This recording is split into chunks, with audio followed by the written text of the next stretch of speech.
I never should have come to this town. I've seen the worst of humanity as a cop. But this town, it made me see that there are horrors beyond what humans can dream. I don't know what your shifts were like back in Columbus, but the night shifts here tend to get pretty weird, Anderson said. Taking a long drag of a cigarette, there was a sign in the briefing room that said no smoking. But the ashtray in the center of the conference table told me that nobody actually cared. It's fine. I can handle weird things, I told him. But my answer just seemed to make Anderson laugh. That's what they all say, kid. Look, there's Columbus weird, and then there's heaven weird. Believe me when I say they are two completely different animals, and it's best if you don't ask too many questions about them. I couldn't help but find his tone a bit condescending. He talked to me as if it was my first day out of the academy. Not like I've been doing this for 5 years. Granted, it was my first day in heaven, but I didn't think that was any excuse to talk to me like I was born yesterday. Looking back, maybe it was a mistake to pull up my roots and move out to heaven. Oh. But I had my reason for getting out of Columbus, the Heaven Police Force. It was hiring, and I thought that starting fresh in some small town might do me some good. Even as Anderson talked down to me, I still told myself that this was just a bad first impression. Once I'd earned my spurs and proved I wasn't some kid with nothing between his ears, he'd change his tune with me. I just needed to earn it. Just follow the rules and you'll be okay, Anderson said. It's that simple. Yeah, sure thing, I said. You know, I was actually doing a bit of reading up on the local. Not those rules, Anderson scoffed. I mean, yeah, those rules too. But I'm talking about the rules for the night shift. Nobody filled you in on those. The confused look on my face seemed to answer his question. He shook his head in exhaustion. Geez, they're really just hiring anybody these days. All right, well, I'll run through them with you. It's pretty simple stuff. The long and short of it is that the church is out on Aspen Park Road. Has a sort of special arrangement with the department, so there's a few unique rules in place with them. Okay, what are the rules? I asked. Like I said, it's pretty simple stuff. Rule number 1 is that anything out of place you might see around Aspen Park Road, area goes directly to Officer Dean Norris. And I do mean anything. I don't care what you think you see out there. We don't touch it. It goes to Officer Norris, and only to Officer Norris. Okay, noted, I said. But why? Because Officer Norris knows how to deal with those people. That's why. Rule number 2. Under no circumstances are you to ever directly respond to or engage with anything you might see around Aspen Park Road. I don't care what it is. I don't care what you think you see. You don't respond to it. You don't engage with it. You make a note and then you. He gestured to me, waiting on a response. Pass it off to Officer Norris. I finished. Attaboy. You pass it off to him. Rule number 3. If we run into anyone outside of the Aspen Park Road, area with a tattoo of a dove's skull on that left arm, we do not touch them. We let them go. They are with the church, so like everything else, they go through Norris. I had some questions about that, but figured it was probably best not to ask them right away. Rule number 4, we don't enter the church without permission. And rule number 5, we stay off Aspen Park Road between the hours of 7 p.m. and 1 a.m. So, what? We just don't patrol that area. I asked. We do not. But why not? Because that's part of the agreement. Look, don't pick it apart, all right? Just trust me. The rules are there for a reason. Don't think too hard about it. Don't poke around asking questions. We do our patrol shift, and any problem that isn't covered by the church's rules we deal with normally. Trust me, most of the time you won't even need to think about the church. I thought, if we wouldn't even need to think about it, why make such a fuss over the church and its special rules then? The whole thing struck me as a little weird, but what was I going to do about it? Anderson spoke with the confidence of a man who knows the reason for these rules. So maybe it was better to just accept them and go about my business.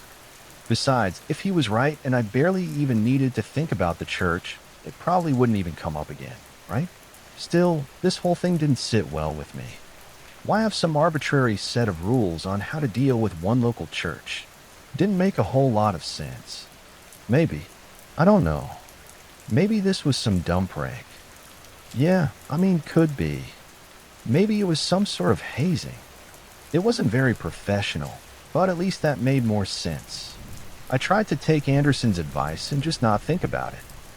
I figured that on the off chance, this whole thing wasn't a dumb joke. There'd be some obvious, simple reason behind these rules that would make sense. Yeah, that had to be it. It had to be. Unsurprisingly, during my first couple of weeks on shift, the church on Aspen Park Road was a non-issue. We passed by the area, but we rarely ever drove down the road itself. And I only actually saw the church on a couple of occasions. At a glance, it didn't look like anything special.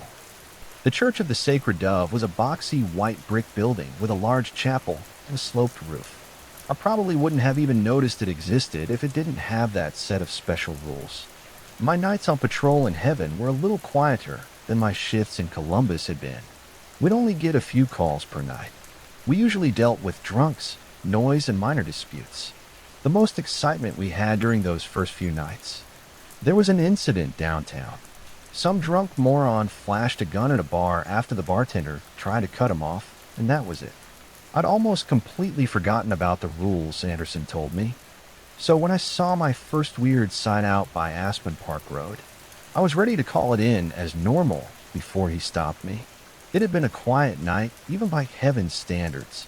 Anderson had pulled into a strip mall to pick up a pack of cigarettes, some cheap coffee, and to have a chat with the owner. He stopped off at that same store every couple nights. The owner usually gave him the scoop on anything of interest happening in the area. Not that there was usually much. Well, while he had his chat that night, I stayed outside for a cigarette. Standing in the cool night air, I took a long drag. I couldn't deny it. There was kind of peace out there under the stars. It was the kind of night I'd been dreaming of when I'd moved out here. It was beautiful. And as I stood under those stars, that's when I heard it. The distant sound of screaming. I paused, lowering my cigarette before walking out further into the parking lot. The screaming was faint, but it was there, and I could smell something burning in the wind. Not my cigarette. Something else. I found myself wandering toward the edge of the parking lot, following the sound and the smell. I threw away my smoke as I got closer and closer to the road. There was something about that smell. It was weak but distinct, sickening and sweet at the same time. It was a smell I could almost taste in the back of my throat. It was familiar, but not in a good way. It brought back a vivid memory I had of an incident back in Columbus where some drunk idiot had run his car off the road. There had been a fuel leak by the time we got there. The car had already caught fire. The blaze had turned the car into a burning coffin. I was one of the officers on the scene at the time, and I remember that smell that had filled my nostrils. Burning flesh. What I was smelling now, it reminded me of that. Why, Joey?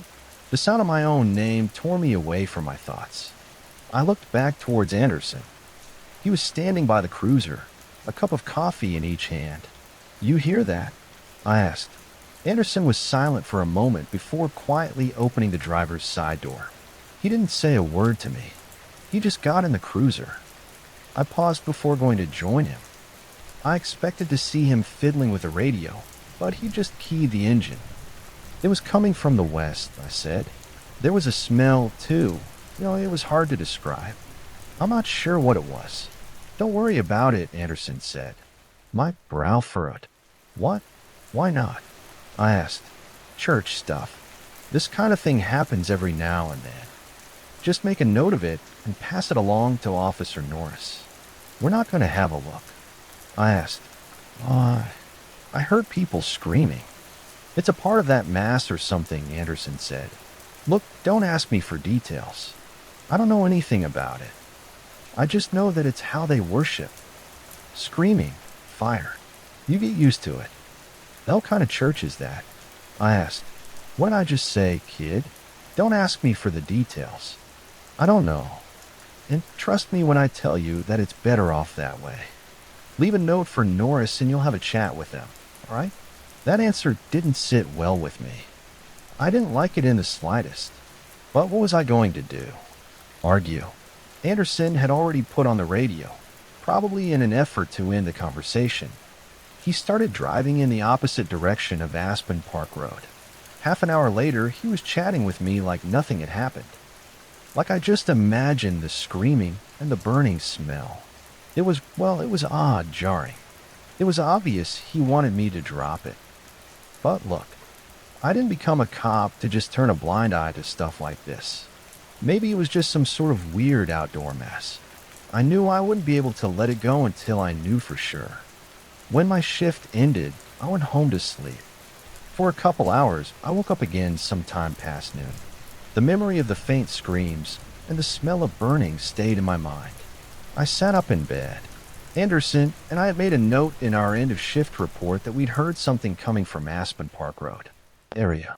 But that was really all we'd done, and I didn't feel like it was enough. Maybe I was just overthinking all this. Anderson, let's be real. He wasn't the best cop I'd ever worked with, but he seemed all right. If he wasn't worried about this, why should I be worried? The rules about the church were weird, sure, but there had to be a logical explanation for all this. I probably was just overthinking it. Probably, but I had to be sure. Maybe going for a little walk along Aspen Park Road would put my mind at ease. No uniform, no badge, no gun. Just me going for a walk. Nobody would give me any grief for that, right? Just a nice walk along Aspen Park Road. Nothing out of order. Yeah, you know what? Yeah, that should be fine. I grabbed my jacket and my wallet and I went out for a walk. My apartment wasn't too far away. It was about half an hour away, and I could probably use the exercise. There had been a light dusting of snow that night. It finally felt like winter as I walked through town. The wind kicked up flurries of powdered snow around my feet as I got closer to Aspen Park Road. In daylight, there really didn't seem to be anything all that special about it. It was a normal ST, on the edge of the more suburban part of town. The church and its property dominated a good stretch of the road. The other side of it was dense forest. Further down was a neighborhood development that couldn't have been more than, 10 years old. The strip mall Anderson and I had stopped off in was just a couple of streets over as I wandered under the church's property. I couldn't help but feel like I was trespassing, although I'm not entirely sure why I felt that way. The rules had said we weren't supposed to enter the church uninvited, but they didn't say anything about walking across the property. And, really, that was all I was doing, taking a scenic stroll across an open lot. I wasn't harming anyone. I wasn't causing any kind of disturbance. I was just walking across the property. There wasn't anything wrong with that, was there? This was a church. Not Area 51. I wandered across the lawn behind the church, not really sure what I was looking for. Evidence of something, I suppose. Maybe I'd know it when I saw it. Maybe as I crossed the field behind the church. My eyes were drawn to the woods out back. I paused, staring at them, and then I noticed something in the snow, some sort of clearing. It looked like there was a large bonfire pit in the middle of it. Now this looks interesting. I glanced back at the church to make sure nobody was watching me before making my way over. I was right near the bonfire pit. Someone had been burning something there. Judging by the blackened remains of wood, it had been used recently. Now, by itself, the bonfire pit really wasn't all that suspicious. Anderson had mentioned that fires were part of their masses. This had probably just been where they'd been hosting it, but the memory of the screaming and the burning still stuck with me. The mass hadn't sounded like anything I'd ever heard before. Maybe I shouldn't have been hung up on that, but I was. Maybe if it was just the screaming, I could have let it go. I don't know. But that smell still bothered me, I've only smelled it once before, and I've heard people say that you never forget it. Maybe it was nothing. I wanted it to be nothing, but I had to know for sure. I crouched down beside the bonfire. I brushed through the snow and the ash, still unsure what I was looking for. Maybe I was looking for nothing at all. Nothing would be proof that this was, nothing to worry about. My fingers brushed against something hard, and I fished it out. What I found was a small bone. Bleached by fire, my stomach lurched as I examined it. There's no denying what this was. It was a bone, although it was hard to say exactly where it came from. This could have easily been an animal bone by itself. Well, it didn't confirm anything, but that didn't help the uneasy feeling in my gut. I turned the bone over in my hands. I studied it, as if staring at it would help me figure out where it had come from. And that was when I heard the voice behind me. "You're a little late for Mass, aren't you?" I stood up, putting the bone in my pocket as I did. There was a woman standing behind me. She had narrow brown eyes and auburn hair that flickered like fire in the snow. She wore a white dress with no coat, despite the cold. I noticed a tattoo on the inside of my wrist. Some sort of bird skull, I think. I didn't get a good look at it. "Oh, huh. Sorry. Just out on a walk. I was just curious because I am. I thought I saw a new fire pit. I'm new in town, by the way. I'm just sort of looking for places, to meet people," I said. None of what I said came out smoothly, and I tried to laugh off the awkwardness. The woman just continued staring at me, smiling calmly. "It's quite all right," she said. "My name is Harmony. It's a pleasure to meet you." "I'm Joey," I replied. "No cold. You gotta be freezing." Her smile didn't change. "I don't mind the weather," she said softly. "You're new in town. I don't recognize you." Yeah, I just moved here. I was actually looking for a new church to join," I said, mostly just trying to justify why I was snooping around. I couldn't tell if she bought it or not. "I see. Are you familiar with our church at all?" "I mean, I've driven past a few times," I said. "Are you with a church?" "I suppose you could call me." "The local pastor," she said. "I took over from my father about 10 years ago, give or take." "Family business, huh?" I asked. Her smile seemed to widen a little. "I suppose so," she said. "Oh, but he'd probably hate what I've done with the place." He was a bit more of an evangelical. The type. There used to be a sign out front preaching the coming end of days. I don't really get into all of that. My ideas about religion are a little different than his. "Really?" I asked. "How so?" "Oh, he believed church was like a horsewhip. Believe or burn in hellfire." I am well. I see it more as a shepherd's crook, bringing the community together, guiding them in one direction towards the truth. "Sounds nice," I said. "I like to think so. I believe in the strength of community. Whether or not you believe in a higher truth, you can believe in that. You can put your faith in that. That's why we have bonfires." "So, it's more of a community gathering than a mass?" I asked. "Well, we do have more traditional masses, but many nights I'll have members of the community here, and we'll gather by the fire. It's a fairly informal event. You're welcome to join us if you'd like. You may even make a few new friends." She said. Now, I'd be lying if I said that the offer didn't sound a little tempting, but the unease in the back of my mind still lingered. Something about this woman. It felt off, and I couldn't quite put my finger on it. Maybe it was the vacant smile or the strange tone of her voice. Maybe it was something else. Oh, we'll see," I said. "I work nights, but if I can make it out, I'd love to." "Well, I hope to see you there," Harmony said. "In the meantime, feel free to stop by if you ever need anything or have any questions. My door is always open." Yeah, for sure. "Maybe I'll take you up on that," I assured her. I should really get going, but I'll see you around." "Yes, see you around," she said calmly, and she watched me as I left. I could feel her eyes on me as I made my way back to the road, and when I looked back, she was still standing there by the ashes of the bonfire, just watching me. When I got back on shift that night, I had to ask Anderson about the Church of the Sacred Dove. I caught him in the station's gym about half an hour before patrol. He was on one of the treadmills, so I hopped up on the one beside him. He greeted me with a single nod. "Hey, how goes it, kid?" he asked. "I can't complain," I said. "Half flying. How are you doing?" "Oh, same old, same old. You know how it goes." I nodded, and we got into small talk for a bit, shooting the breeze while I worked up to my real question. "So what exactly is up with the church on Aspen Park Road? I've heard of some weird churches in my time, but they seem different." "Trust me, kid. The less you talk about them, the better," Anderson said. Yeah, you keep saying that, but I'd ask a lot less questions if I knew why we weren't supposed to talk about it." Anderson huffed at that before slowing down the pace of his treadmill. It's a long, ugly story, kiddo, he said. I'll admit, even I don't know all the details well. What do you know? I asked. All right, it used to be run by some old guy. Your typical hellfire and brimstone preacher. It was a lot less interesting back then. But after he passed away a few years back, his daughter took over. She's a lot more. What's the word for it?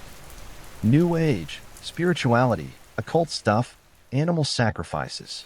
Animal sacrifices, I repeated. Yeah, apparently they've got an understanding with the county. Look, our job isn't to get into it. Our job is to just keep the peace. Whatever they got going on out there, it's all above board with the county and the department. So it is best to just keep your distance from it. People get in trouble for poking around that stuff too much.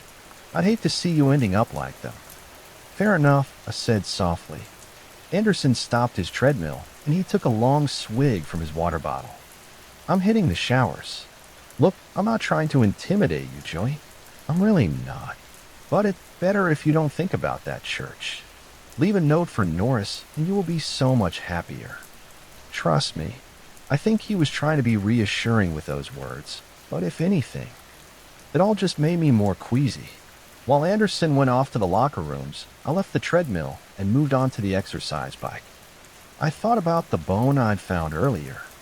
If they were using the bonfires for animal sacrifice, then the bone had probably come from that. But there was still uncertainty in the back of my mind. As I sat on the exercise bike, I knew it wouldn't go away. Until I found out for sure. My nights working with Anderson were quiet. We broke up a few loud parties, dealt with some domestic disturbances, and we picked up a couple of drunks down at the bar. That was really it. Nothing seemed to happen around the Aspen Park Road area. If anything, things were especially quiet out there. Well, for a few nights at least. It was about 3 days after I'd found the bone that I saw a man in a white robe running down the street. We'd been driving in his direction when I noticed them. It was impossible to miss him, even in the dark. Our headlights lit up those robes of his like a Christmas tree. We were only about a block from Aspen Park Road. I clearly remember that the time was just past midnight. Anderson, I said, pointing out the man as if he wasn't right in front of us. I saw him stare at the man on the street. I expected him to slow down, put on our lights, and check in on the guy. He didn't. He just watched him quietly and moved over a little bit to avoid hitting him. The man seemed to see us. The man stretched out his arms, running for the car, and I could see genuine terror on his face, a wild-eyed panic that was close to hysteria. Anderson still didn't stop. He just kept going. He drove past the man who was desperately chasing after us. What the hell are you doing? I asked. Rules are rules, Joey, he said plainly. We just keep moving. What the hell will we do? I snapped, trying to unlock the door so I could get out. We weren't going that fast. I could get out of the car without getting hurt. The moment I put my hand on the door, though, Anderson grabbed my wrist, breaking hard. Don't, he warned. His eyes burned into mine. They were more intense than I'd ever seen them. The man in the white robe had caught up with our car. I could hear him banging on my window. I could hear him screaming. Tears streamed down his face as he tried to pull my door open, but Anderson had locked it. We don't respond to the things we see out here, Joey, he said. We leave them be, and we leave a note for Officer Norris. I stared at him. I couldn't believe what I was hearing.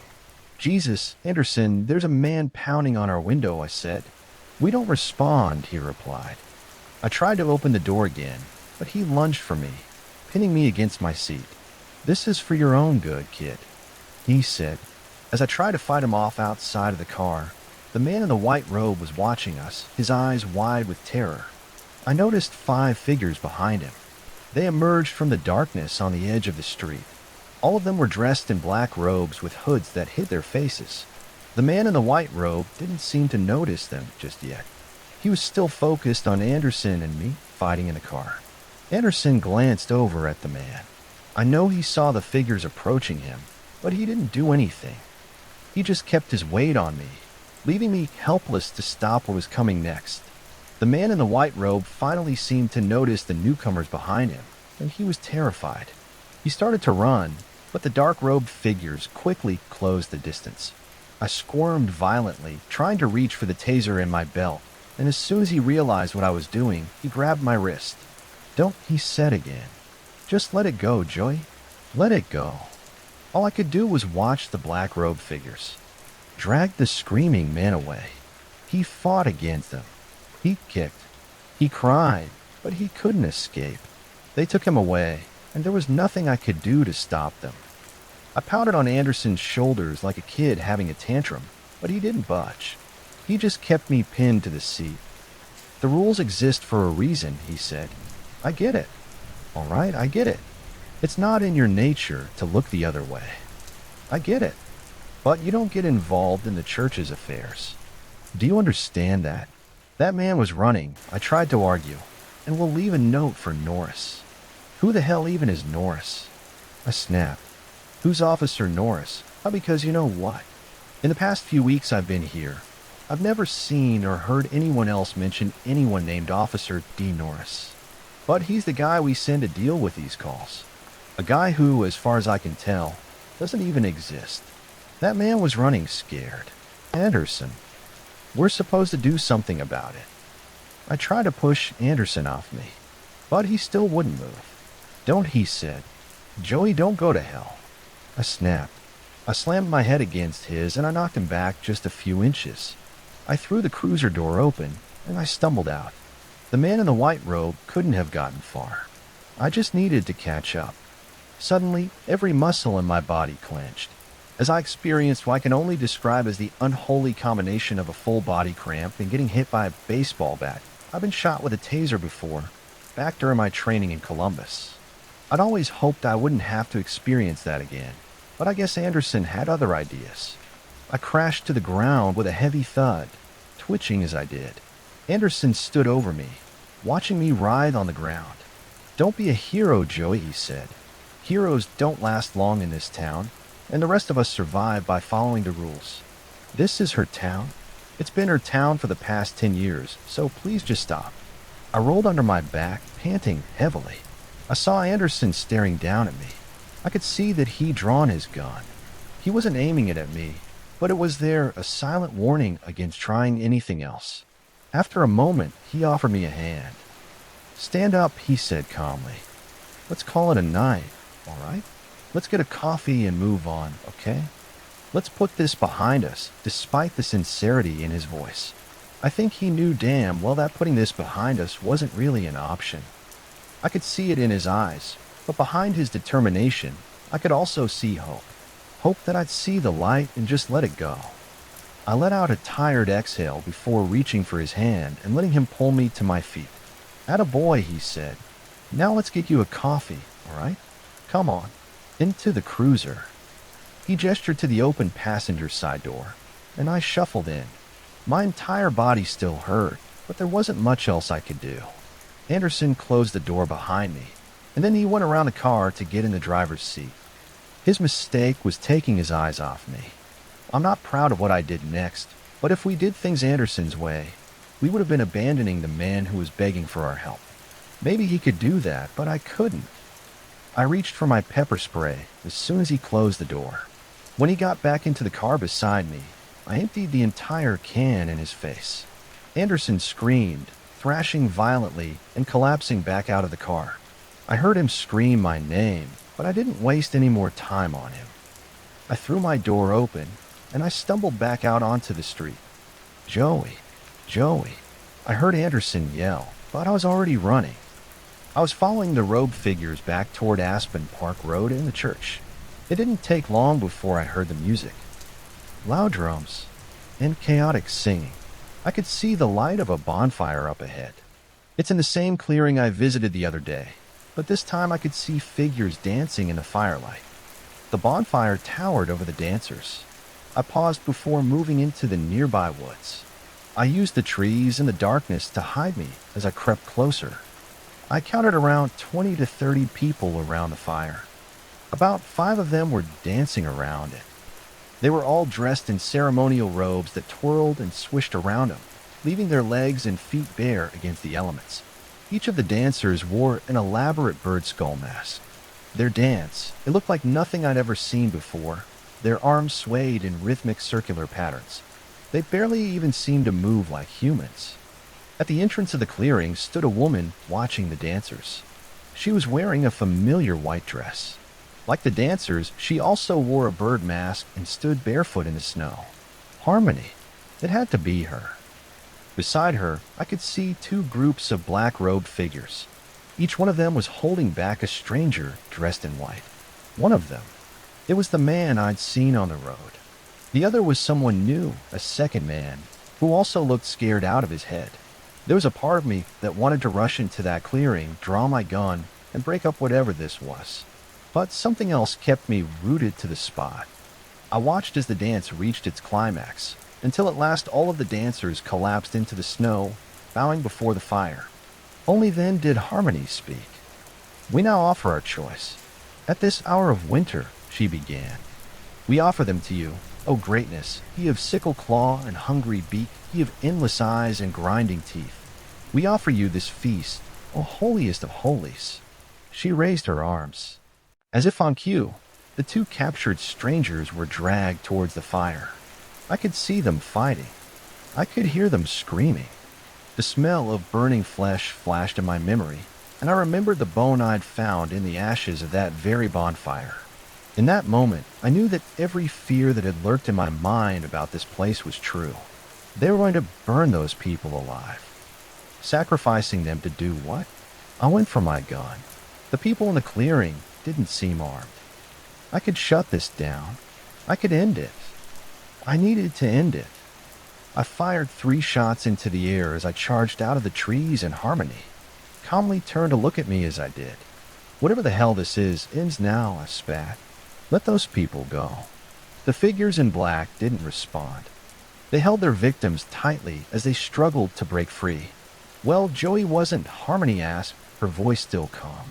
"Seems you've made it to one of our gatherings after all.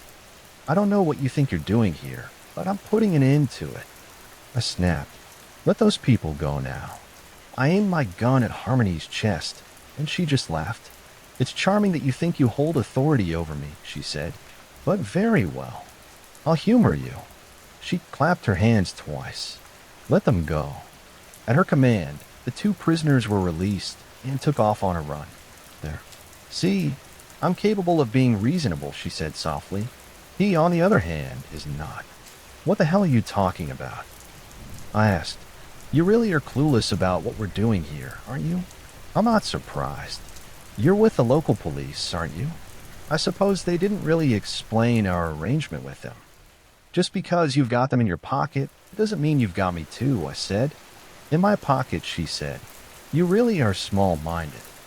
I suppose you think that this is either madness or some sort of conspiracy, don't you? But it's all much more simple than that. Then enlighten me. This ground we stand on is consecrated. We stand in a temple, and we stand here in worship.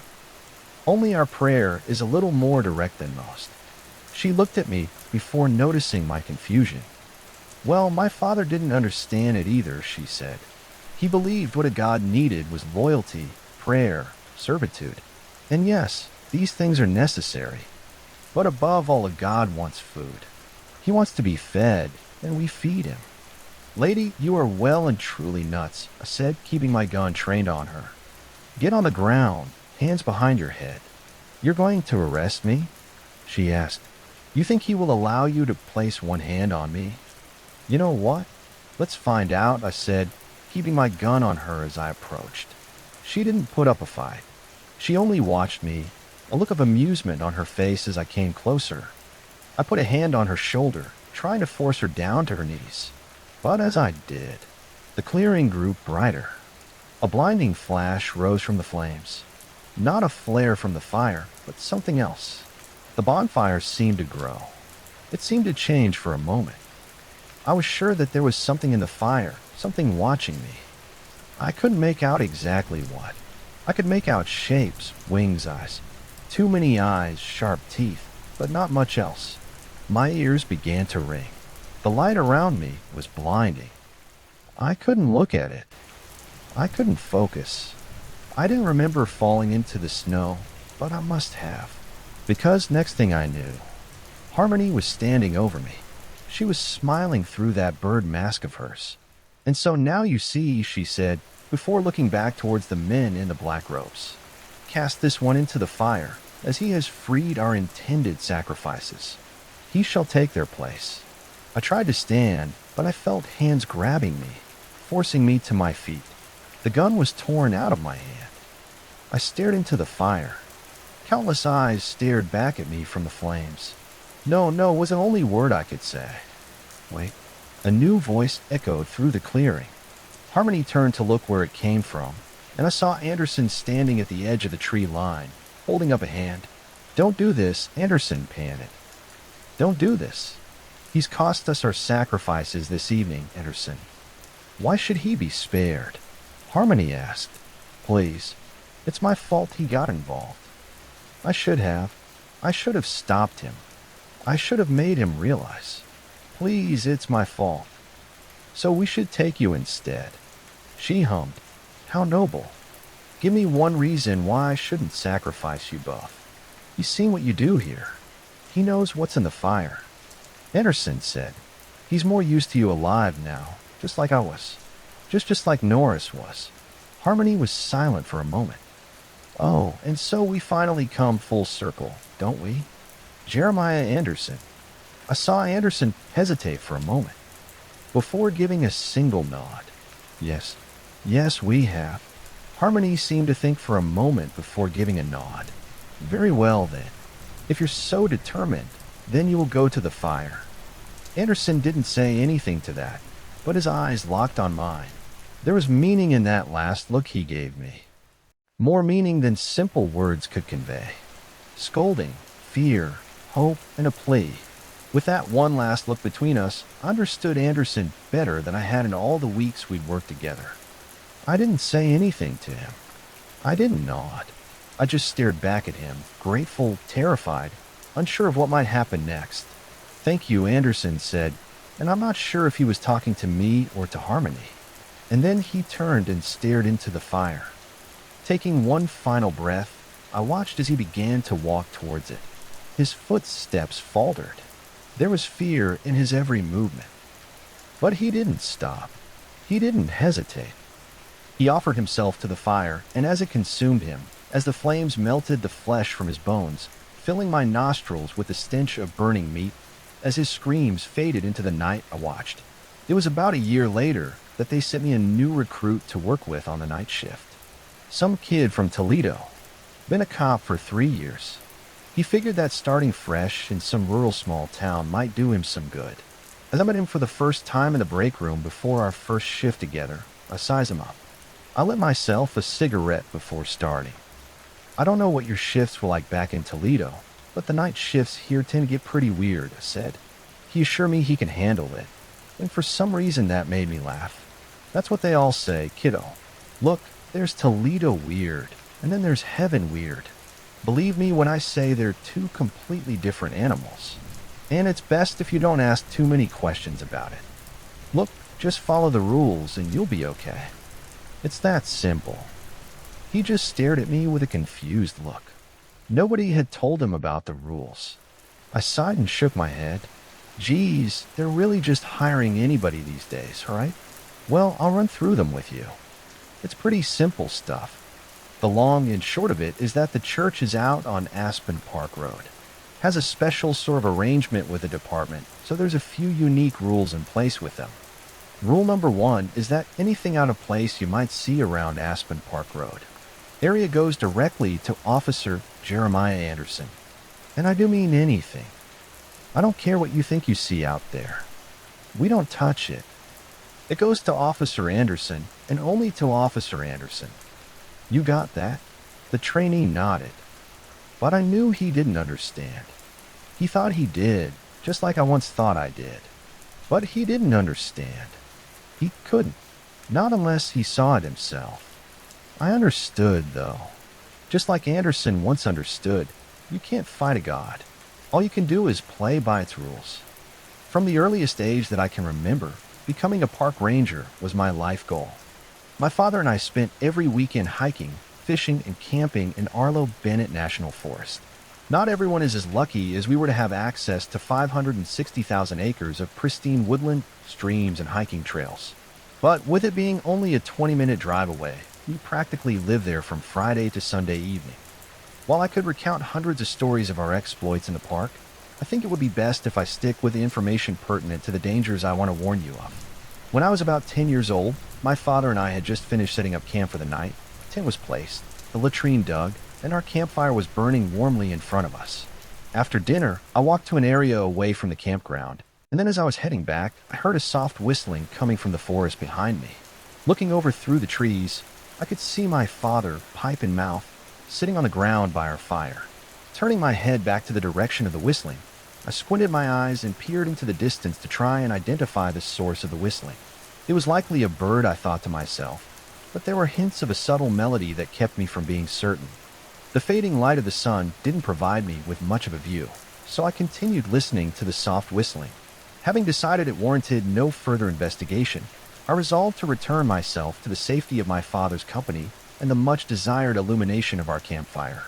I turned around and began to shuffle through the undergrowth of the forest, when over my shoulder I was certain I heard someone shout from a distance, "It's this way.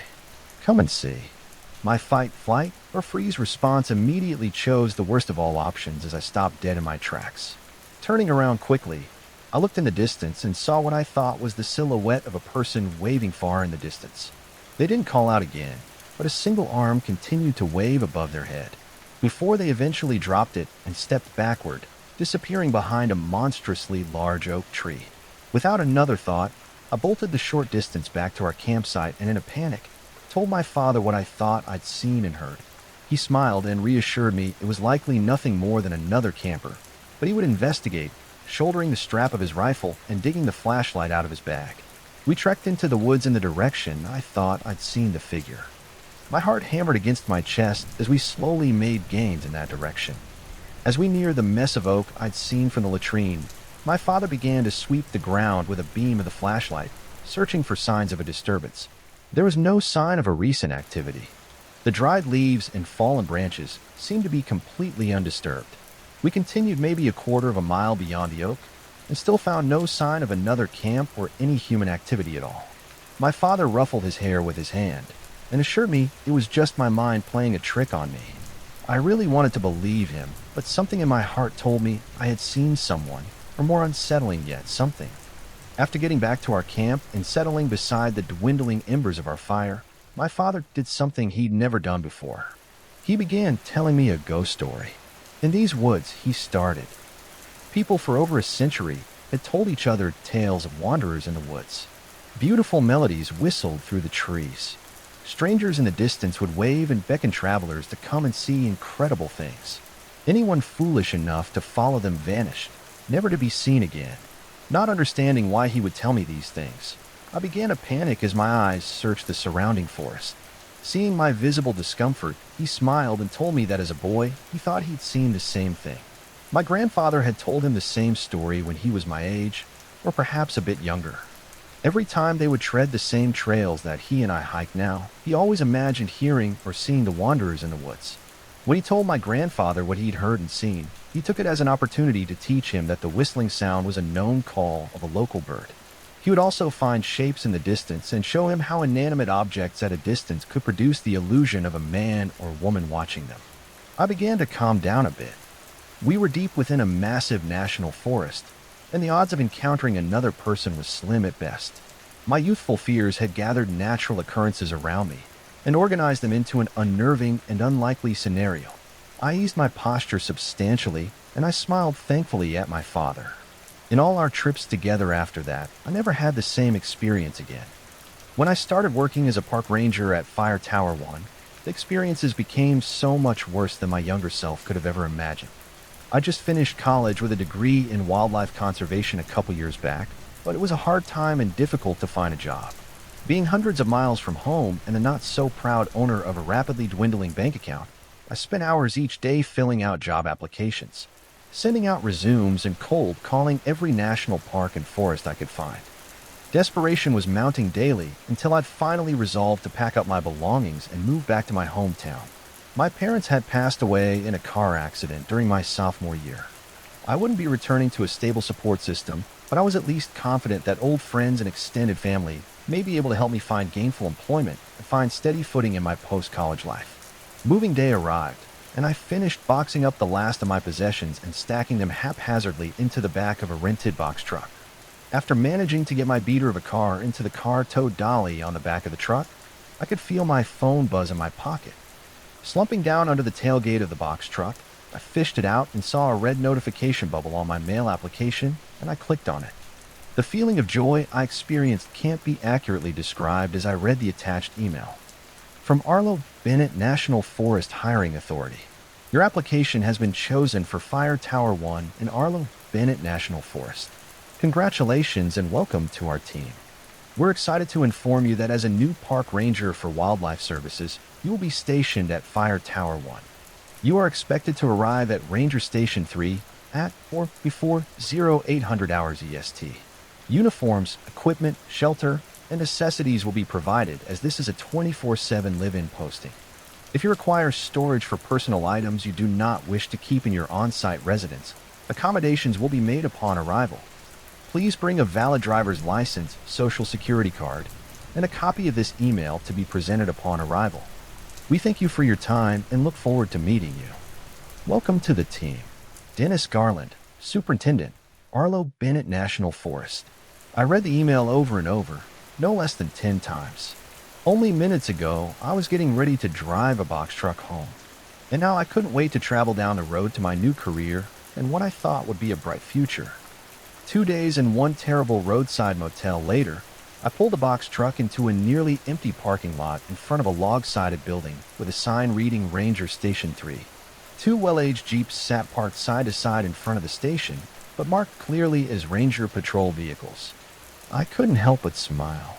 Here I was, right where I'd always wanted to be. With a mixed sense of pride and terror, I made my way into the Ranger station and introduced myself to a man with salt and pepper hair.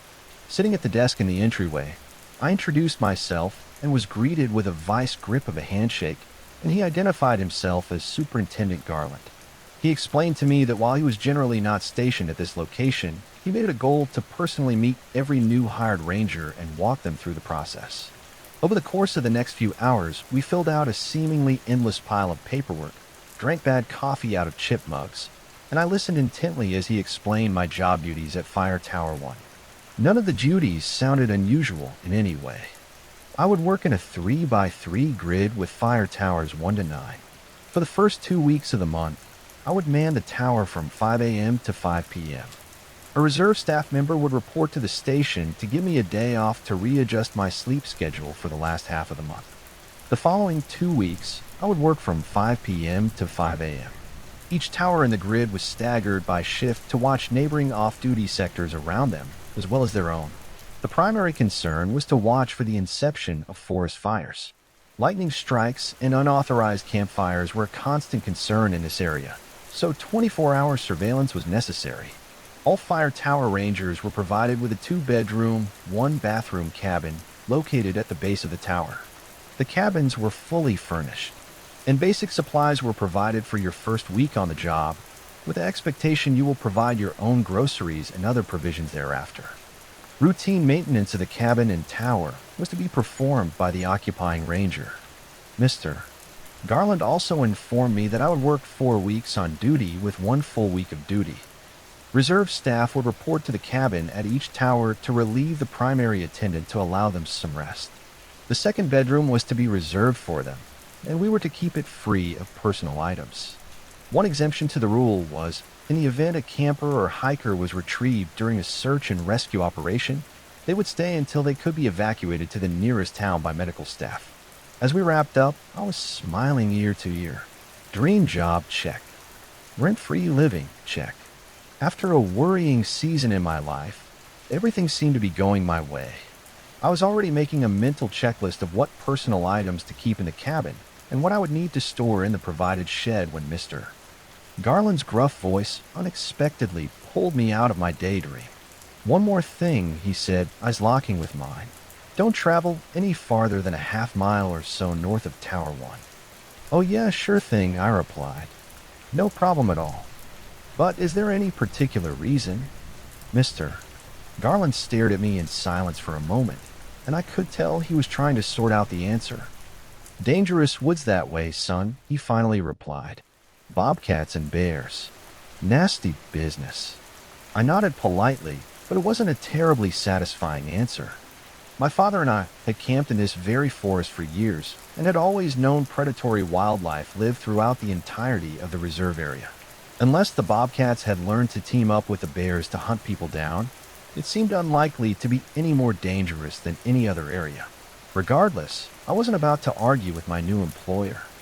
He shook my hand and gave me a few pointers as he walked me to the door. I picked up a duffel bag they prepared for me. Heading out to the truck, I tried to reignite my excitement and invigoration for my new job, but the warning he'd given me still circled in my mind. Don't go north of the tower. At that moment, I fully intended to adhere to this direction, but that would change. My first week at the cabin and tower was a whirlwind of information. Thomas, the ranger currently occupying my new tower, was a reserve ranger who filled in the off weeks of fire towers 1 to 3. As he helped me unload my box truck and unhook my car, I picked his brain for every piece of advice I could think to ask for. He'd worked for a ranger service here for almost a decade. I was surprised to learn that he had originally been offered the permanent role in Fire Tower 1, a significant pay increase from reserve status, but had declined, stating that he loved traveling to the different towers and the change of scenery. He seemed like a very genuine and helpful man, but at the back of my mind I couldn't help but wonder if whatever could be found north of the tower drove him to decline the position. So, do you ever do any hiking or camping when you're off duty? I asked on our last day together, as we sat in the lookout booth of the fire tower. Yeah, at least once a month or so, Thomas replied. I'd say I've probably hiked or explored everything within about 5 miles of the fire towers. This seemed like a good chance to ask Thomas about the area north of the tower. Yeah, I got a pretty good grasp of the territory to the east, south, and west, but is there anything worth checking out north of the tower? I looked intently in his direction, but he never returned my gaze. Thomas stood up quickly, began to pack his hiking bag without making eye contact. He tossed the filled bag over his shoulder and made his way to the door in the narrow walkway leading to the wraparound stairs. Once he made it out the door, he turned and looked at me with a determined face. North of the tower isn't safe, he said, and then turned and started down the stairs. Bobcats and bears that way. Stay clear. A few minutes later, I could hear the roar of an engine and the sound of gravel scattering beneath tires as his Jeep made its way down the deserted RD. I was surprised by his sudden departure and lack of formal farewell. It wasn't as if I wouldn't see him again, but for such a friendly guy, it seemed like a rude exit. A bit of clarity from Thomas had been what I was anticipating, but now I was just left with a lead weight in my stomach and a slight feeling of dread. The answer had been so quick, it almost seemed like he'd practiced it. Matched with a dash for the door, I was sure something worse than wildlife must be up there. That evening after my shift ended, I radioed the 2 towers in my grid to verify they were safely on shift. After receiving an affirmative message from both, I began to shut down all the tower equipment other than the radio and gather up my belongings. There was still a bit of daylight left, so I seized the opportunity to grab a few odds and ends from the storage shed to bring into the cabin.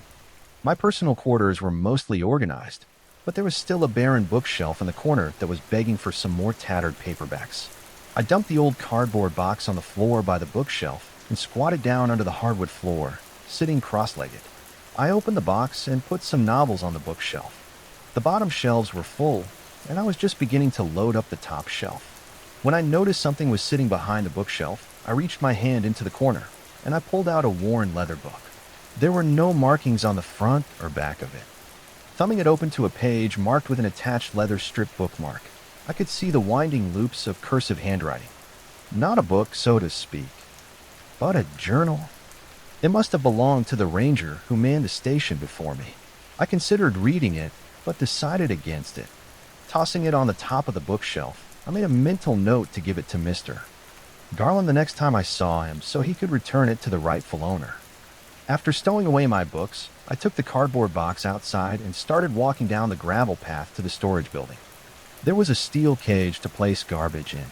To try and keep larger wildlife from rifling through it, I reached down to my hip to retrieve my keys. Setting the box down, I slid the key into the lock and opened the gate to toss it in. But just as I reached down to retrieve the box, I heard something off in the distance. By now, the light of day was a distant memory, and my eyes had not yet adjusted to the darkness. Years of living in the city had made me forget just how dark the forest could be. I'd still gone on the occasional hike or camping trip with classmates, but I'd usually been to a paid-aside campsite and passed it with soft wattage bulbs.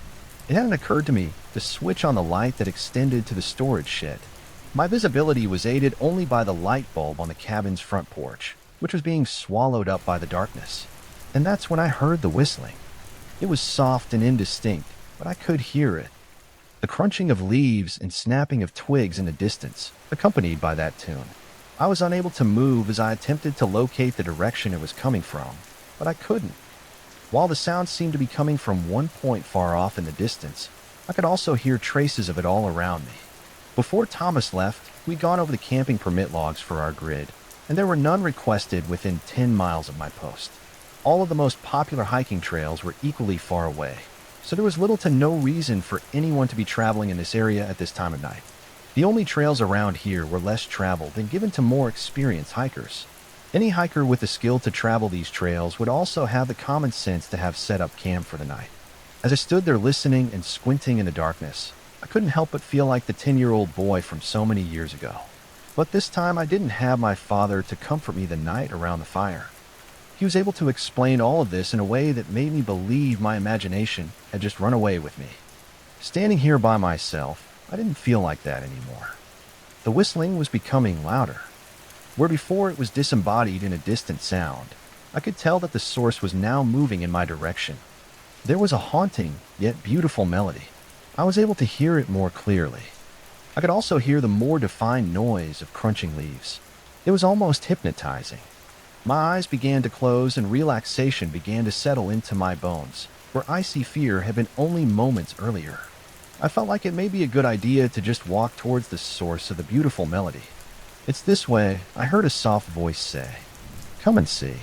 The feeling of relaxation drained out of me almost as quickly as it had begun, when a melodic whistling had lulled me into a stupor. The sudden call from the darkness sobered me to the situation. I stumbled backward toward the cabin and began to run towards the safety of the burning bulb. The sound of my heavy footfalls as I ran ensured that any whistling or footsteps would be impossible to hear.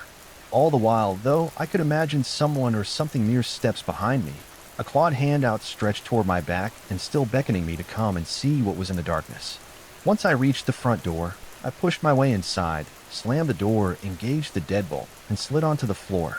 My back against the door, I simply sat there, panting and trying to listen for any signs of activity outside. There was no whistling, no footsteps on the walkway or the porch, no knocking. It was just the noise of my gulping breath and the thunder of my heart against my rib cage. After a few minutes, I was finally able to collect myself enough to put a plan together. If there was someone out there, maybe they were in danger. If they weren't, well, they shouldn't be wandering around in the middle of the night. I went to the control room in the cabin and threw on the breakers to the floodlights located around the perimeter. Before leaving the control room, I grabbed a floodlight and grabbed a hunting rifle off the rack. Uneasily and slowly, I disengaged the deadbolt to the front door and stepped outside. The forest was now a combination of artificial light and long shadows. I made my way back down the gravel trail towards the storage building. The whistling had begun just beyond the storage shed. I began to sweep the tree line. Nothing. Not a single damn thing. For all the crunching leaves and breaking branches I thought I'd heard, there was no sign of anything. I continued sweeping the distance with the floor light. When I heard the ping of an incoming call on the fire tower watch radio, the sound made me jump, and I was relieved to realize it was an incoming radio signal. Already out of breath from running from the storage building, the ascent to the top of the tower was slow. I finally reached the lookout box and turned on the light. "Tower 1, this is Tower 5, you copy?" I punched the button on the radio mic. "I read you, Tower 5. Go for Tower 1. Tower 1, status check," the voice said. I can see your floodlights over here at Tower 5. Is everything all right? I immediately felt embarrassed, and I didn't want to explain this to my coworker who I hadn't even met yet. Yeah, everything's all clear. I just, Thomas explained to me how to use the flood system, and I wanted to give it a hands-on run. I'll cut them now. Everything's 10 to 4. Tower 5 radioed back that they understood and wished me luck. I thanked the ranger and headed back down to the cabin to the control room to cut the flood system off. Reaching for the controls, I hesitated. As scared and tired as I was, I knew I had to take one last look outside before I shut them off. Pulling the cord on the blinds, I opened them to look outside, and in the distance, at the edge of the floodlights, I thought I could see something roughly the size of a human walking into the darkness past the tree line. My heart began to hammer all over again. I pulled my phone out of my pocket and tried to snap a picture before it disappeared, but it was gone before I managed to. Before I returned my phone to my pocket, a curious thought occurred to me. Thumbing through my applications, I found the one I was looking for. A digital compass popped up on my screen, and the needle bounced side to side as my hand shook. Once I was able to settle my nerves, the needle finally came to rest. It pointed north. To say I was on edge for the next few days would have been an understatement.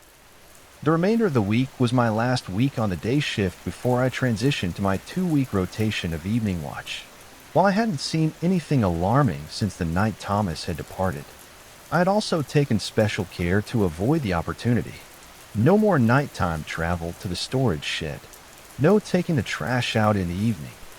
If I needed to complete any outdoor task, I made sure to do it during daylight. I'd mostly convinced myself that it was all in my imagination, but the thoughts still rolled around in the back of my head that maybe I saw and heard exactly what I thought I had immediately after my shift each day. I shut down all lookout equipment except the radio and headed directly down to the cabin.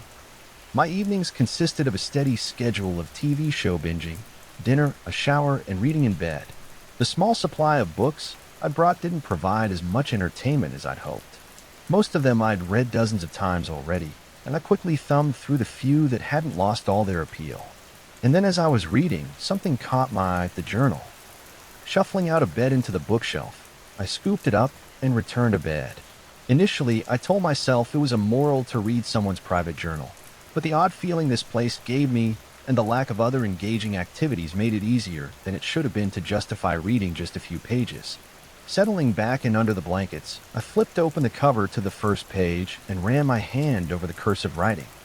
The beginning introduced me to its writer, Gary Vincent, and his arrival to this cabin. Entry 1 was dated roughly 2 years before I arrived, and it told the uneventful story of his early life, education, and acceptance of the ranger position at Fire Tower 1.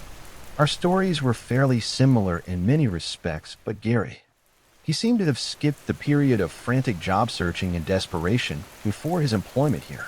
While not the most energetic or entertaining read I'd ever come across, there was something enjoyable about learning the personal thoughts of someone who I assumed was my predecessor.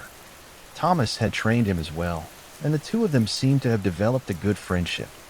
The two of them camped and hiked the area together, and enjoyed their shared time at the cabin when Thomas came to relieve Gary for his R&R days. I was beginning to nod in and out of alertness when I'd finished about a third of the journal, when an entry jolted me back to attention. It read, "So there seems to be something strange going on around here. I love everything about living and working here in the forest, but now and again I just get a feeling that something's watching me. Can't quite put my finger on it.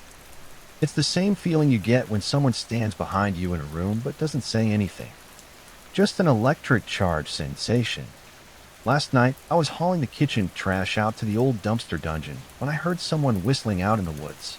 I always check the camping permits at the start and end of my shift, so if there was an emergency, I can get help out to him. The thing is, there are no permits out this far that we had on record today. I tried calling out to the person whistling, but they would just fall silent whenever I did. A few minutes later, the little tune would pick back up. I tried calling out again, but it was just the same. No more whistling for a minute. There was a time or two I thought someone was telling me to come and look at something, but I'm not sure. I headed into the control room, grabbed the flashlight, and searched the area. But after a while of stumbling around in the woods, I called it quits. Didn't see anyone or hear any more whistling. I haven't really been out here all that long, but maybe the lack of daily interaction with people is just making my mind kind of funny. I don't know. I'm not too worried about it.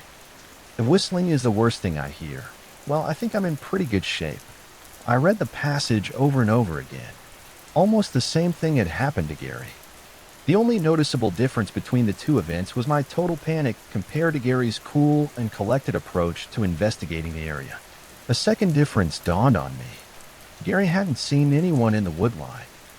I wasn't positive that I saw a person, but I was certain I'd seen something. Too engaged with the similarities of the journal, I knew I'd be up the rest of the night until I finished it. I got out of bed again, headed to the kitchen, and made myself a pot of coffee. I started reading again. There were no strange entries in the journal until about 3 months later. This is the entry. This place is starting to mess with my mind. I was outside last night doing my usual dumpster run when I started hearing that damn whistling again. Honestly, I'd forgotten about the last time it happened until 10 or so last night. I could hear the whistling louder this time, and something about it just made me happy. I just felt like I could wander in that direction and listen to it a little closer if I could find who was making that beautiful tune. It kind of made me sad, though. I'm not sure why. I clicked on the flashlight. I started walking north into the woods to see if I could find who it was. I called out and I asked if anyone was there, and the whistling started again. This time someone shouted back, "It's this way, come and see." I asked them what it was, but no one answered. When I started walking towards the sound of the voice, I could hear footsteps walking away from me, so I called out again for them to wait so I could talk to them. They just repeated the same thing. "It's this way, come and see." By now I figured there must be something to check out, so I kept walking after him. Maybe someone was hurt. The sound of that whistling made traveling a little bit easier. I felt kind of happy, like something good was about to happen. The woods were starting to get thicker by now, and I wasn't gaining on him. They always seemed to stay just ahead of me, occasionally. I would catch a glimpse of someone in my flashlight beam, and I'd call out, but still the same old thing. "It's this way. Come and see."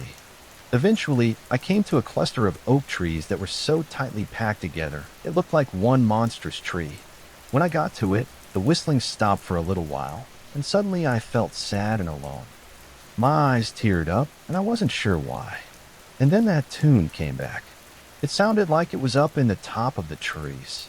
I tried shouting for them again a few times, but no one answered at first.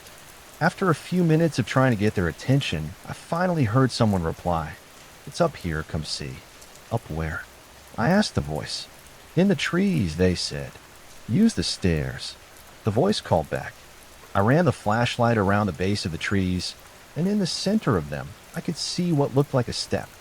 Inching closer and leaning between two of the oaks, I could see a damn spiral staircase running up the center of the trees and into the foliage. For a moment, it felt like the right thing to do.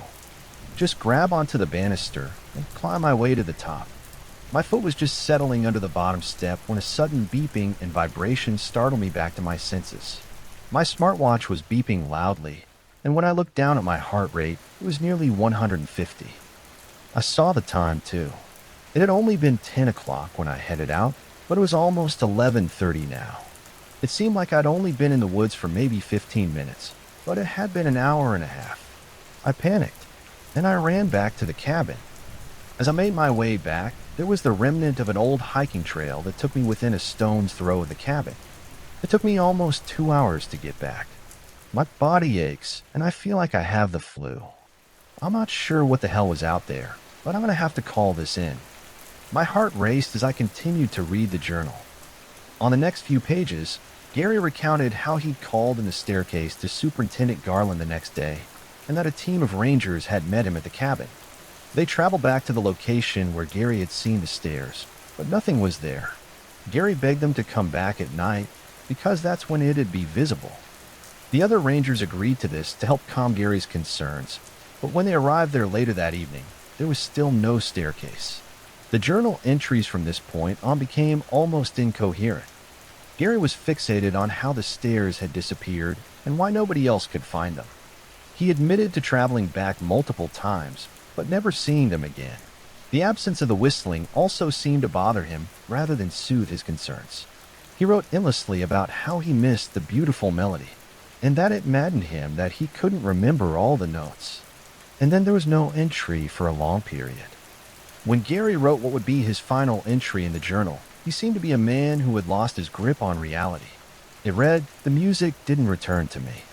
The gentle melody haunted my mind, even though I couldn't quite remember how it sounded. So I traveled back again, down the forgotten path. I traveled north, traveled to those unusual trees. And there it was. The stairs were there. Thank God they were there. No one was whistling, and no voice invited me up, but I knew I needed to go. I belonged there, with them, with him. He was waiting for me. The banister felt so good under my hand as I made my way up into my new home.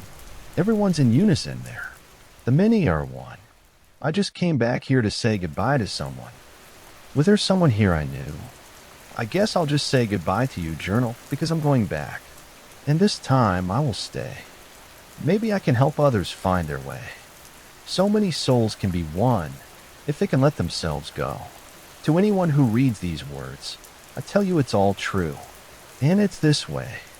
Come and see." The journal ended. Nothing but blank pages followed this final entry. I was shaking as I closed the leather cover and stared into my empty coffee cup. The sun was coming up now. I clutched the journal in my hand, as though it were some sort of talisman. I didn't exactly know what to do, but for now, I had to get to my post. Months passed since I discovered the journal, and with time came the spring. Every once in a while, I'd hear the whistling in the woods on evenings when I didn't have to work in the tower. I think it was too hard to hear from up there, but I always assumed it was there. In the evenings after my shift, I'd taken to wearing earplugs. It seemed to keep me from feeling that unreasonable sensation to follow the sound. I'd share the journal with the others. Mr. Garland explained that Gary Vincent had been a stellar employee for the department for about 2 years, but confided in me that he had a history of mental illness. While they explained his complicated situation, Thomas handed me a photo of Gary. He was a few years older than me, with bright red hair and a huge smile. They told me that Gary suffered from schizophrenia, and that it was controlled with his medications.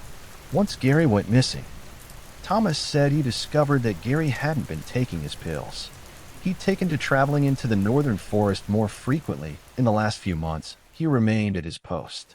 Thomas, Garland, and a host of other rangers had traveled to the location of the stairs with Gary, but there was never anything there. Each unsuccessful search seemed to cause him to become a little more distant with them, until eventually they all quit talking unless it had to do with work. The two of them implored Gary to seek help, but he never did, and then he just vanished. The subsequent search for him only turned up his tattered uniform jacket and his wallet. For my part, I continued doing my job. I liked the night shift the best because there was no whistling. Staring out into the darkness for hours, looking for potential fires, was soothing. My phone ran a constant stream of music to keep me company. When I worked the day shift, I'd bring Gary's journal with me, and I'd study it as though perhaps I'd discover some secret to his madness, but I never did. It just seemed to provide a kind of madness of my own. I became obsessed with finding out what happened to him. I can't honestly tell you why I decided to do what I did next, but the mystery had become more than I could take. Thomas arrived to start my week of RNR, and I told him I planned to do some camping and he'd add the cabin to himself for a few days. The day earlier, I'd already loaded the ATV and the storage shed with camping gear and extra gas. I was going to find the staircase, and as soon as Thomas started his shift, I fired up the ATV and headed on the trail to the east of the tower, so he'd be less likely to surmise my plans. I drove the ATV in a wide arc around the Tower 1 sector until I was about a quarter mile due north of the tower. It took me a while, but eventually I found the rutted trail that Gary had written about in his journal. The trip was uneventful, but with the use of the ATV, I finally reached the trees he'd mentioned. I slid off the ATV and approached the cluster of trees with caution. They formed a circle with a 3-foot gap facing towards the south. The canopy shadowed the inside, which made it hard to see. With a lump in my throat, I pulled the floodlight off the ATV and I looked into the circle of trees. Nothing. My pulse relaxed and my body tension eased. The staircase wasn't here. I felt a mixture of joy and sadness. Gary had seemed so sure of what he'd seen, and now I felt sure he'd been suffering from some sort of mental illness. Walking inside the circle of trees, I couldn't find anything out of the ordinary. Feeling content that the staircase was a fantasy, I decided to make the most of my days off and follow through with a camping trip.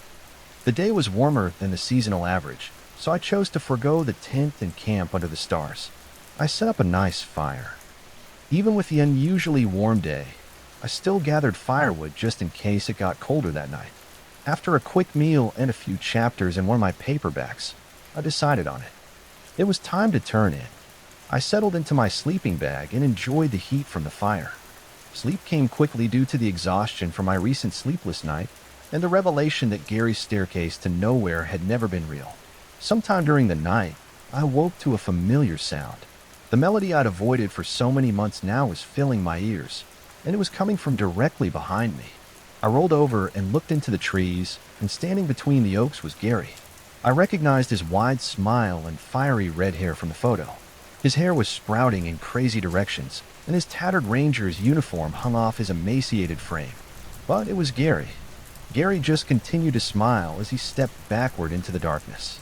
I could hear what I swore were the thuds of hiking boots on wooden boards. "It's up here. Come see," Gary said. I turned on the floodlight and aimed it into the trees, expecting to see him hunkered inside. But to my shock, the beam of the light gleamed off a polished mahogany banister. There was a beautifully crafted circular staircase in the center of the trees. Lifting my light, I caught the bottom of Gary's boot as he ascended the trees. Shouting his name, I sprinted inside. I wanted to help him. I could only hear the thud of his footfalls as he continued up the stairs. My pulse was racing, and I clung tightly to the banister. Leaves and branches traced the side of my face as we both climbed higher into the trees. The beam of my floodlight bounced and weaved between smooth mahogany wood and dense foliage. As fast as I climbed those stairs, I could hear Gary getting farther and farther ahead of me. My pace was beginning to slow, but I still clung to the banister and used it to pull myself up as I tried my best to reach this man racing ahead of me. The smoothness of the banister began to change under my hand as I climbed higher. What had been an unblemished surface had started to feel bumpy and rigid on my palm. I was starting to breathe heavily, and I knew I'd have to stop soon to catch my breath. I pointed my light down towards the stairs, but they looked different now. Where they'd been a rich brown at the bottom, they now appeared the color of half-burnt charcoal. I traced the light up higher to get a better view of my surroundings, and discovered why the banister felt so different. The smooth wood had changed into what I can only describe as an unending spinal cord, the bones curled upwards by the charcoal-colored steps. The foliage around me, which had been budding and green when I started my ascent, was now the sickly purple of a healing black eye with throbbing veins running through it. Black dew dotted the tops of the leaves, and I noticed that anywhere this dew made contact with my clothes, they were now developing small holes and the smell of decay. The branches of the trees made sudden pattern changes from obsidian to ashen white. Terrified, I turned to go back down the stairs. When I saw the section of steps below me crumble and fall away into nothingness, there was no way I'd climbed more than the equivalent of 6 flights of stairs, but I watched as chunks of burnt stairs and spinal cord banisters drifted off in a hellish purple chasm. As I tried to gain my composure and figure out what to do, I could feel the step below me beginning to crack and sink. Without another thought, I began to run up the stairs as quickly as I could, but all the while I could hear the steps behind me crumble. There would be no more breaks to catch my breath. I couldn't even afford to glance backwards. The air seemed to get thinner, and it had the ting of rotting meat. I could feel my legs buckling and struggling to keep up with the stairs, and I knew I'd soon fall back into that hell's cape below. Just as I felt the last of my strength give way, my hand reached for another section of the spinal cord banister and found nothing. I fell forward, and I hit level ground. My floodlight was flickering, but I could see the ground was made of something gray and writhing. It was damp to the touch, and I could feel it pulse beneath my palms. I jumped up in panic to get my hands off, and then my eyes met the horizon. The sky was a flowing purple and filled with thick fog. There was no variation to this gray terrain I was standing on. Endless plains in all directions were all I could see. Dotted over the entire landscape were what I thought were leafless trees. As my eyes focused on the unearthly light, I could see that they were instead people with their arms raised, reaching toward the sky. I could see some of their feet were held in place by skeletal hands emerging from the ground, while others seemed to be growing into a gray mass like a plant. Their eyes glowed softly, with the same purple light as the sky. A few yards in front of me stood Gary. The same purple glow flowed from his eyes, but he stood with his arms to his side. He motioned with both hands to a spot just beside him, and he smiled at me. On the ground where he pointed were two writhing skeletal hands, and I knew he wanted me to take my place there and become a part of this twisted place. Only, I was starting to feel like perhaps it wasn't as twisted as it first seemed. The melody I'd heard so many times in the woods echoed everywhere now. The forest of skyward-reaching people produced an overpowering wave of sound as they all whistled that same beautiful melody. Slowly, I started moving toward Gary, and thought that maybe this all made sense. Everyone here was happy after all. The purple of this world was beginning to look beautiful to me. I was about halfway to Gary when I halted for a moment and looked over my shoulder. There was an opening on the ground where the stairs had been. My head darted from side to side, and I could see more of these openings. There must be hundreds of these staircases leading up to this world, I realized. Looking back at Gary, I could see that same smile as before, but there was a nervousness to it. It was almost like he was pleading with me to step beside him and accept those skeletal hands as they wrapped around my ankles. When I noticed the tears running down his face and the ever so subtle shaking of his head, I realized he was trying to tell me no. Before I could ask him what was going on, I was startled by the deafening sound of a foghorn. The ground beneath me shook, and the beautiful melody suddenly turned into a blood-curdling shriek. Their hands dropped from the sky and covered their ears, and I did the same. A second boom of the foghorn came, and they lifted their heads and opened their mouths. Thin streams of blue and yellow smoke drifted out of them and into the distance. The smoke merged, and as I looked through the fog, I could for the first time see the outline of the thing. There was a colossal silhouette in the fog. It towered above the field, higher than anything I'd ever seen. It seemed to sprout out of the ground. I could see its long, bony arms and claws scooping up people. It had two curling horns protruding from its oval-shaped head. A cavernous mouth full of slender, sharp teeth opened. It shoved handfuls of screaming people into its mouth, and it seemed at the same time to breathe in the blue and yellow smoke. The appearance of this eldritch horror was more than I could bear. I pushed myself back toward the hole, and I looked back towards Gary. He was still crying, but he was nodding in agreement now as I got closer. I could see now that he was held in place by those same writhing skeletal hands. I broke my gaze with Gary, and I looked into the sky at the impossibly large abomination towering over the forest, and I saw its massive hand reaching through the fog towards me. Without another thought, I pushed myself back into the hole, and I closed my eyes. At this point, floating in an endless void was better than allowing that ageless horror to consume me or add me to its garden of souls. The sensation of falling was terrifying, and my stomach began to ball up tightly. I could feel myself moving faster and faster as the sickening purple void swirled around me. I closed my eyes and prayed that I would just die, and that's when I felt a sharp pain in my back as something scraped against me. I opened my eyes, but it was almost completely dark now. My descent began to slow, and I could feel things brushing against my face. My eyes began to focus on a growing light, and I could see that I was slamming into tree branches. Extending my arms, I was able to briefly grasp onto them and slow my fall. After what felt like hours of falling, I eventually landed with a thud onto the ground, and everything went black. When I came to and opened my eyes, I was in front of an abnormal circle of trees lying in the dirt.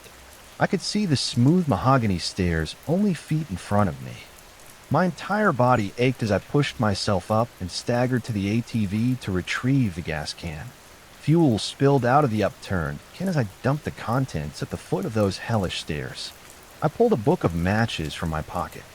Then I flicked it into the trees. A rush of warmth hit me as the fire engulfed the stairs. I must have blacked out then, because the next thing I knew, I woke up in a hospital. Thomas was asleep in an armchair beside me. My left arm and left leg were in a cast. Reaching up to scratch my head, I could feel missing patches of hair. My entire body seemed to be covered in bruises and cuts. Thomas told me they'd found me after he spotted rising smoke from the lookout in Fire Tower 1. When the rangers and forestry services arrived, they found me at the foot of the blazing trees. I've been in the hospital now for 3 days and have been in and out of consciousness. He asked me repeatedly what had happened, but for now I just lied to him and told him I wasn't sure. Mr. Garland stopped by as well, and I just told him I'd gone camping and woke up in the hospital. I wasn't fired from my job, but I never returned. The Ranger Service investigated the fire, and while they were able to ascertain that it had been intentionally set, I wasn't suspected due to my battered state when they discovered me. The last time I spoke with Thomas, he told me he'd accepted the full-time position at Fire Tower 1, and I wished him luck. As for me, I've taken a traveling position with the Forestry Service. I travel the country now, performing studies of the forest under our care. It's been nice to see the country, and I still spend every available moment I have hiking and camping. My motivation is a bit different now.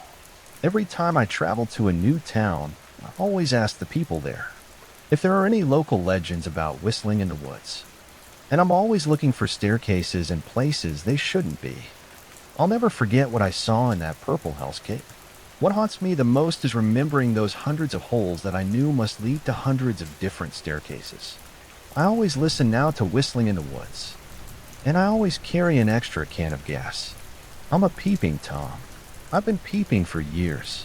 I'm sure I'm not someone you want to hear from, but I don't have anyone else to talk to. If I can just get this off my chest, that'll be good enough for me. I'm not sure how much worse this is going to get. I'll start from the beginning so I can try to answer as many questions as possible before it's too late. I don't think I have much time left. I love to watch. I haven't always been this way. It's something that just sort of happened. It started innocently enough, I guess as innocent as peeping can be. It was curiosity at first, and other people's inability to close their blinds. I've never hurt anybody. I've never stalked someone in the street, and I don't really use social media. Everything I've done has been done discreetly from the window of my home. I don't take pictures or record. I'm just there in the moment, watching other people's moments. I live in a nice condo on the second floor. My building runs parallel to the one across from me, with a little sidewalk courtyard deal filling the space between. It's a nice community, and I've lived there for a couple years now. I work remotely, freelance graphic design. I make pretty good money, and it all gets done on my desktop PC. I don't really have friends, mostly just clients and colleagues from work. They mainly reach out when they need my opinion on a piece or want to do a collaboration, which is fine by me, because I don't really like to go out. Almost everything I need can be bought online and delivered to my door.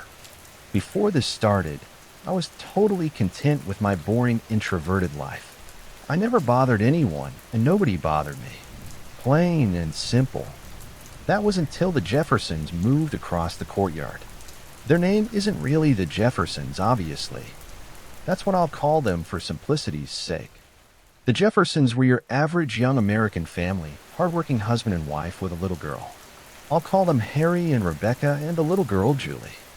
When they moved in, I watched them from behind the blinds like your stereotypical nosy neighbor, just trying to see who exactly would be joining the community. Everyone does it. Before this, the only thing I would gaze at out the window was a stray cat that would linger around. A little calico that had been there since before I started living there. I started calling him Cooper. I would have taken him in if I wasn't allergic. At first, that's all it was. My time watching the Jeffersons changed slowly over time. I wasn't just waiting there with my coffee creeping from day one after they moved in. I would see them in passing, out the window, of course, because I never really left my home to begin with. The sliding door to their balcony was my dominant view most of the time, as they mostly kept their blinds open to let the natural sunlight in. This would let me see their whole living room. I was very discreet when I watched, and I always watched the same way, on the right side of the window, and a crack at the very end of the blinds. I always kept my blinds closed, mostly to keep the light out. Once I started watching them more frequently, I decided it would indeed be problematic if I was caught, hence the discretion.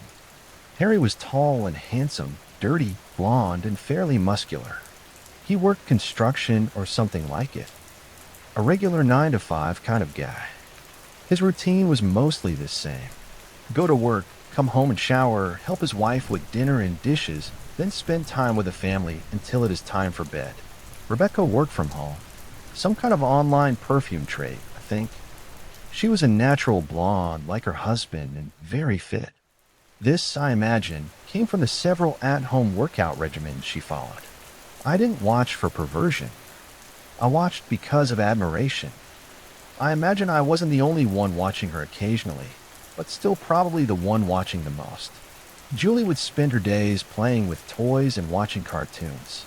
It was amusing to see her on adventures, running around with her imagination going wild.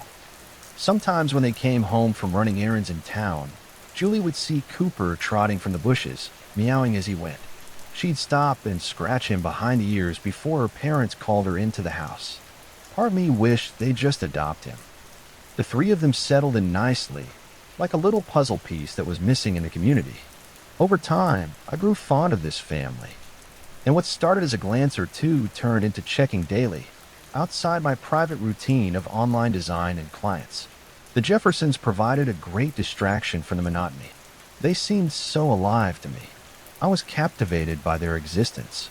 Very real people in their day-to-day lives, something Hollywood tries so hard to replicate. There's no acting here, no script. Weeks of watching turned to months. I got to know them quite well. In time, I would start to see patterns in the dinners they would make, in the TV shows they would watch. I would notice when one of them had a particularly bad day, and eventually I would be able to see an argument coming. But the Jeffersons were a pretty happy family from the outside view, and by the time I realized I was perhaps watching too much, I found myself unable to stop. Over time, I watched them more and more. I tried to blaze through my work every day, so I could get as much viewing time as I could. I'd always break it up in segments. I wouldn't stand there all day. I would at least pretend I had an interest of my own. I tried to get some other hobbies, such as video games, writing. I tried to binge TV series online so I could get invested in another story. But I always found my way back to my bedroom window, peeking through the blinds. After all, I was already pulled into a story, and this one never ran out of content. I watched it all the time. I monitored Rebecca and her online perfume sales, and when she seemed to do better, I found myself sharing her excitement. To my surprise, she started crocheting as well, and I got to watch her go from an amateur to building impressive skills. When Julie would play around the house, I would sometimes play along and try to imagine what kind of story was unfolding. She started to draw colorful pictures with crayons and markers. I bought a little monocular online so I'd be able to see the ones her parents put on the fridge. Harry picked up new hobbies as well. He started buying and indulging in more craft beers. At one point, he picked up wood carving. I'd chuckle at his crude, starting sculptures, and I'd wince and get saddened when he slipped and cut himself. When Julie got a little older, Harry and Rebecca started to have play-date nights, and Julie would stay the night with family. They would get all done up and go out all excited, then come home a little drunk and smiling. They'd then pop bottles of wine or have one last beer, laughing and caressing as they made their way to the couch. About 2 years went by as I enjoyed our little relationship. I was their little secret admirer. I know this sounds disturbing, and I do feel some guilt for seeing as much as I have. They never saw me, and I never tried to contact them. I never sent them gifts. I never tried to break the ice. Even though I knew enough about them, it would probably be easy to befriend them. I just wanted to continue my little watch from the bedroom window. This changed, however, the day I saw the moving truck parked in the lot. I grieved the department of the Jeffersons like the loss of a loved one.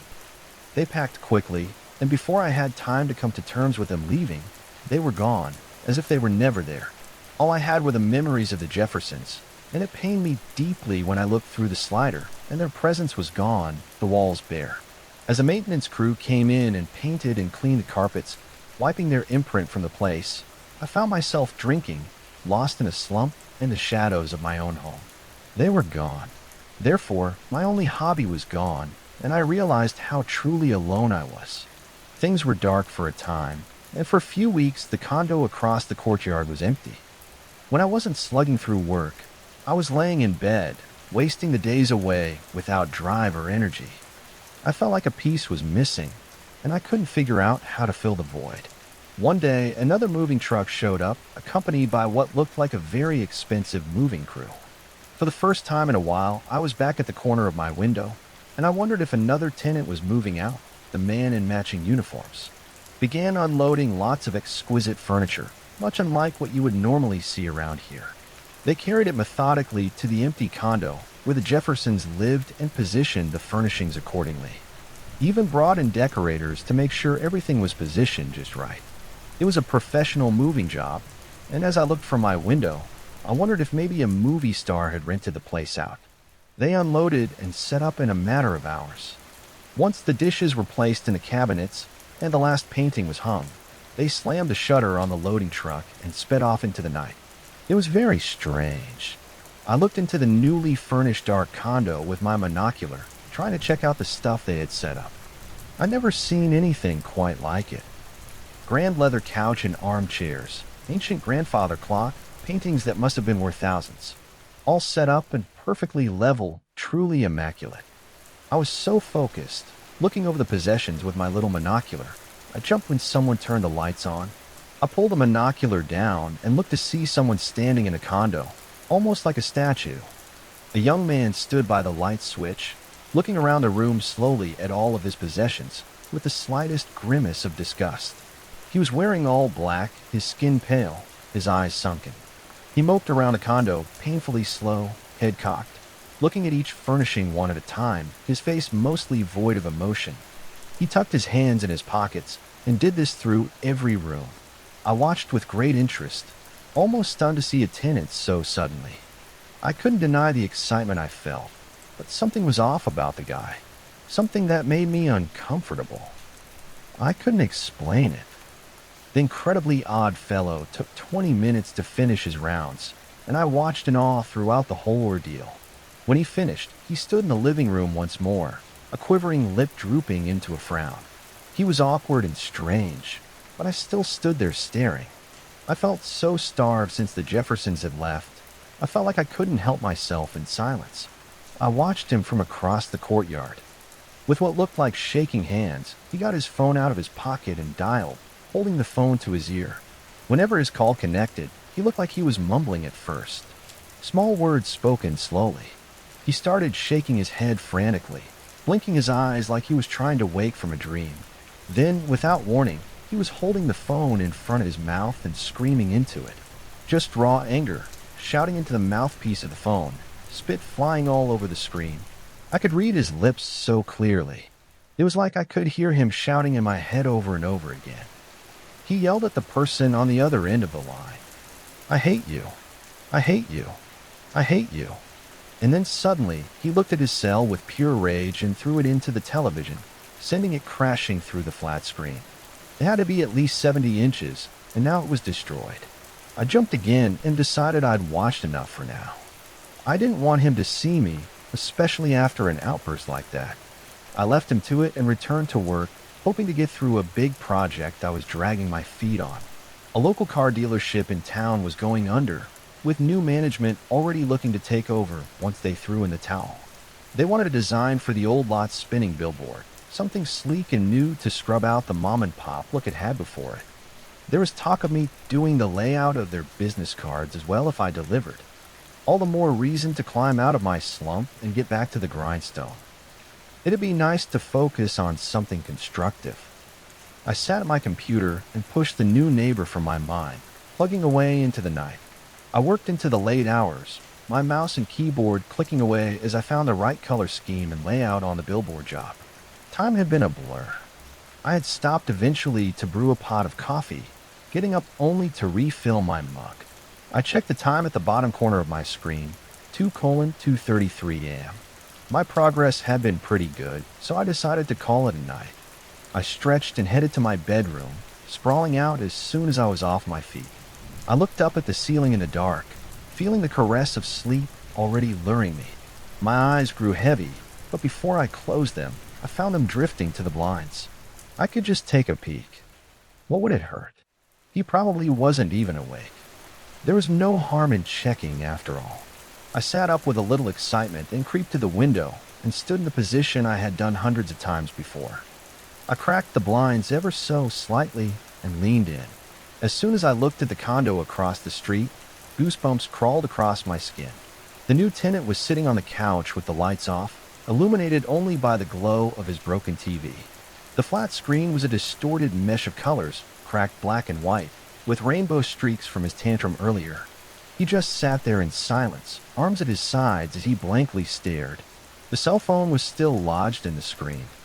I rubbed my eyes in skepticism, thinking maybe I was hallucinating. I've been sitting in front of my computer for quite some time. Surely I was just imagining it. I looked again, and he was still there, frozen on the couch. What the hell was this guy doing? I watched for a while, going back and forth between his dead eyes and the destroyed screen. He didn't move a muscle. It almost looked like he wasn't breathing. It was hard to see how dark it was. The seconds ticked by as neither of us moved, and a voice in the back of my mind started to nag at me. What if he actually was dead? I remembered the monocular in my desk, and I broke my gaze to go retrieve it. I shivered as I walked over to it. The unsettling sight sent chills down my spine. I found myself rubbing my arms like the air conditioning had been blasting for too long. I got the monocular from the desk drawer and quickly returned to the window, discreetly angled it through the crack before looking through it. The looking glass exploded with color, and I realized I had it too far to the right. My entire view was the broken flat screen. I started panning the monocular slowly towards the couch, carefully trying not to rustle the blinds. When I reached the couch, I saw nothing but shining leather. He was gone. I lowered my looking glass in confusion, and I nearly jumped out of my skin. Standing in front of the sliding door was the tenant, and he was looking right at me. I crouched in a panic, knocking my head on the windowsill. The blinds ruffled slightly, and I cursed at myself for being so stupid. I just had to look. I couldn't just leave him alone. And now he saw me. I continued to crouch like a coward, not exactly sure what to do next. In my few years of people watching, I'd never been seen, not once. This guy was full on staring at me. How he knew I was there in the first place, I had no idea. There was no easy way out now. I had to deal with my situation. Maybe if I tried to play it cool, he wouldn't call the cops, I guessed. I didn't really know. After a deep breath, I peeked as slow as I could, and he was still there, standing in the dark, staring at my window. Feeling like a piece of shit, I sighed and stood up. I pulled the drawstring for the blinds and held my hands up sheepishly, like to say my bad. I held my breath and waited for a response, but he just stood there awkwardly. We looked at each other for a time, neither of us breaking eye contact. I waited for him to get his phone and call the police or something, but then I remembered he threw it through his TV. I couldn't really make out the details from so far away, but I swore he was smiling. When the uneasiness reached its peak, I kind of shrugged and waved, as if to say, "All right, good night then."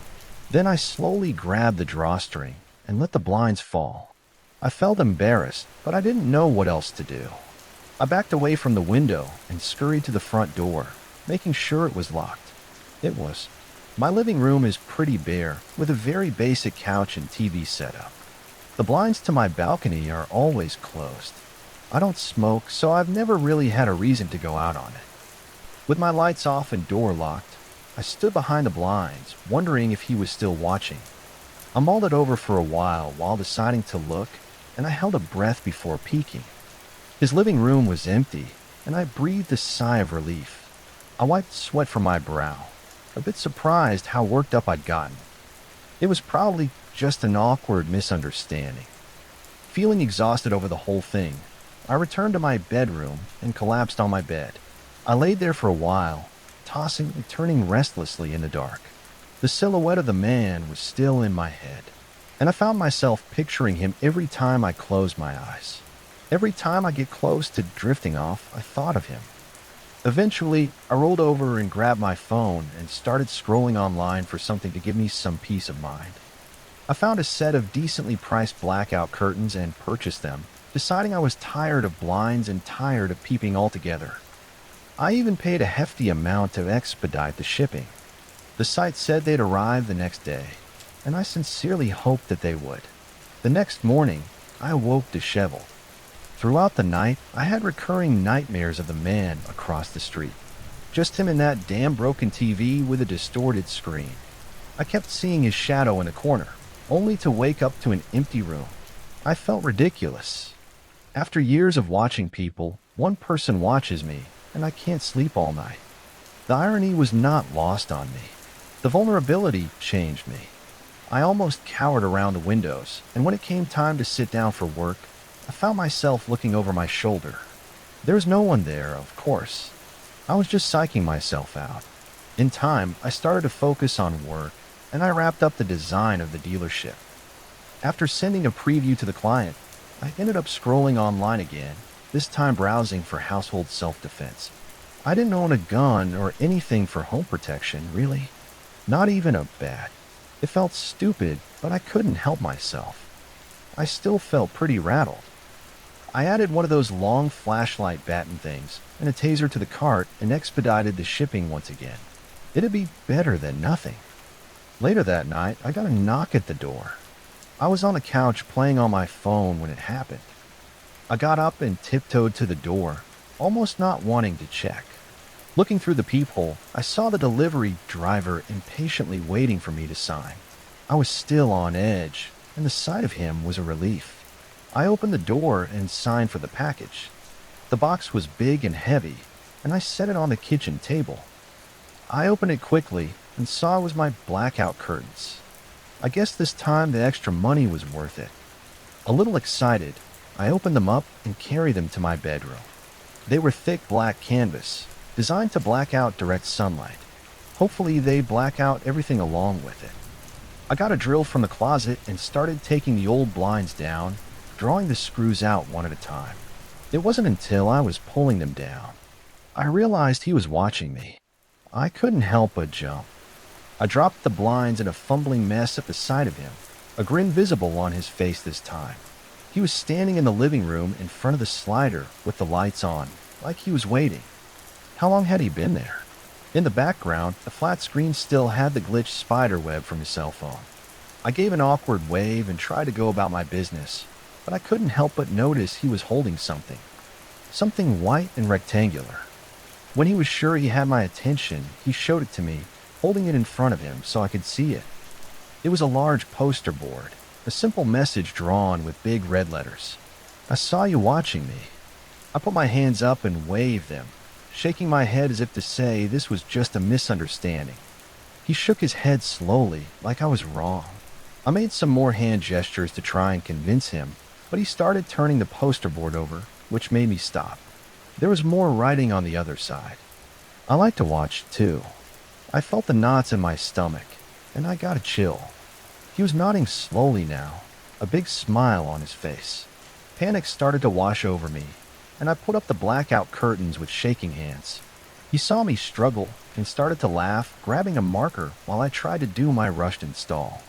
He started scribbling with a cap in his mouth, and I started running screws above the window to speed the process up. I ran the screws through the curtains themselves and into the drywall, whirring the drill wildly while he scribbled. It was a hack job, but it would have to suffice. He put the poster board against the glass as I draped the curtains on the screws, and I only saw a glimpse before shutting the view completely. "See you soon." I backed away from the window and did the same as the night before. The door was locked, and I shut off all the lights. I didn't want him to see anything. I thought about calling the police, but decided against it. I thought back to all the times at the window, watching the Jeffersons dozens of times. Hundreds. In a way, I felt I deserved this. I spent all night huddled in my bed, my desk chair propped in front of my bedroom door. I didn't sleep. Every creak in the building or gust of wind sounded sinister. I looked at the bedroom window throughout the night, wondering if he was watching behind it. The need to look nagged at me throughout the night, but I fought against it. When daytime came, I was too tired to work and too anxious to eat. I laid on the couch for a while like a slug, unsure what to do. I moped around a house for a while, avoiding the windows. I tried to watch TV, but it couldn't hold my attention. I'm not sure how much time went by. The last thing I remember was checking the app for my online purchases, and there was an alert telling me my package was a few hours away from delivery. I snuggled up on the couch and decided to wait and ended up falling asleep. It was nighttime when I awoke to a faint flashing light. I was in the dark on the couch, my light still off in the morning. The light was blinking from under my front door, a repetitive flash that went into my dark living room. Disoriented, I shambled from the couch and turned on the light. Against my judgment, I looked in the peephole, only to see an empty hallway. I opened the door to see what the source of the light was.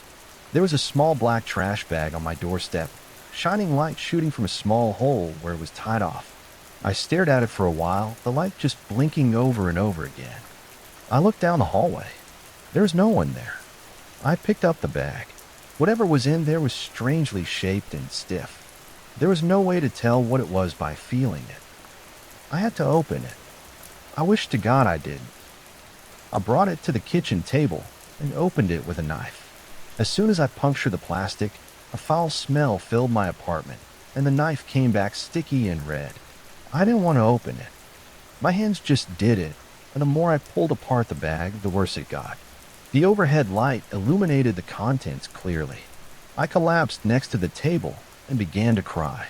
Stuffed in the bloody trash bag was Cooper the stray cat, his jaw open in a petrified cry.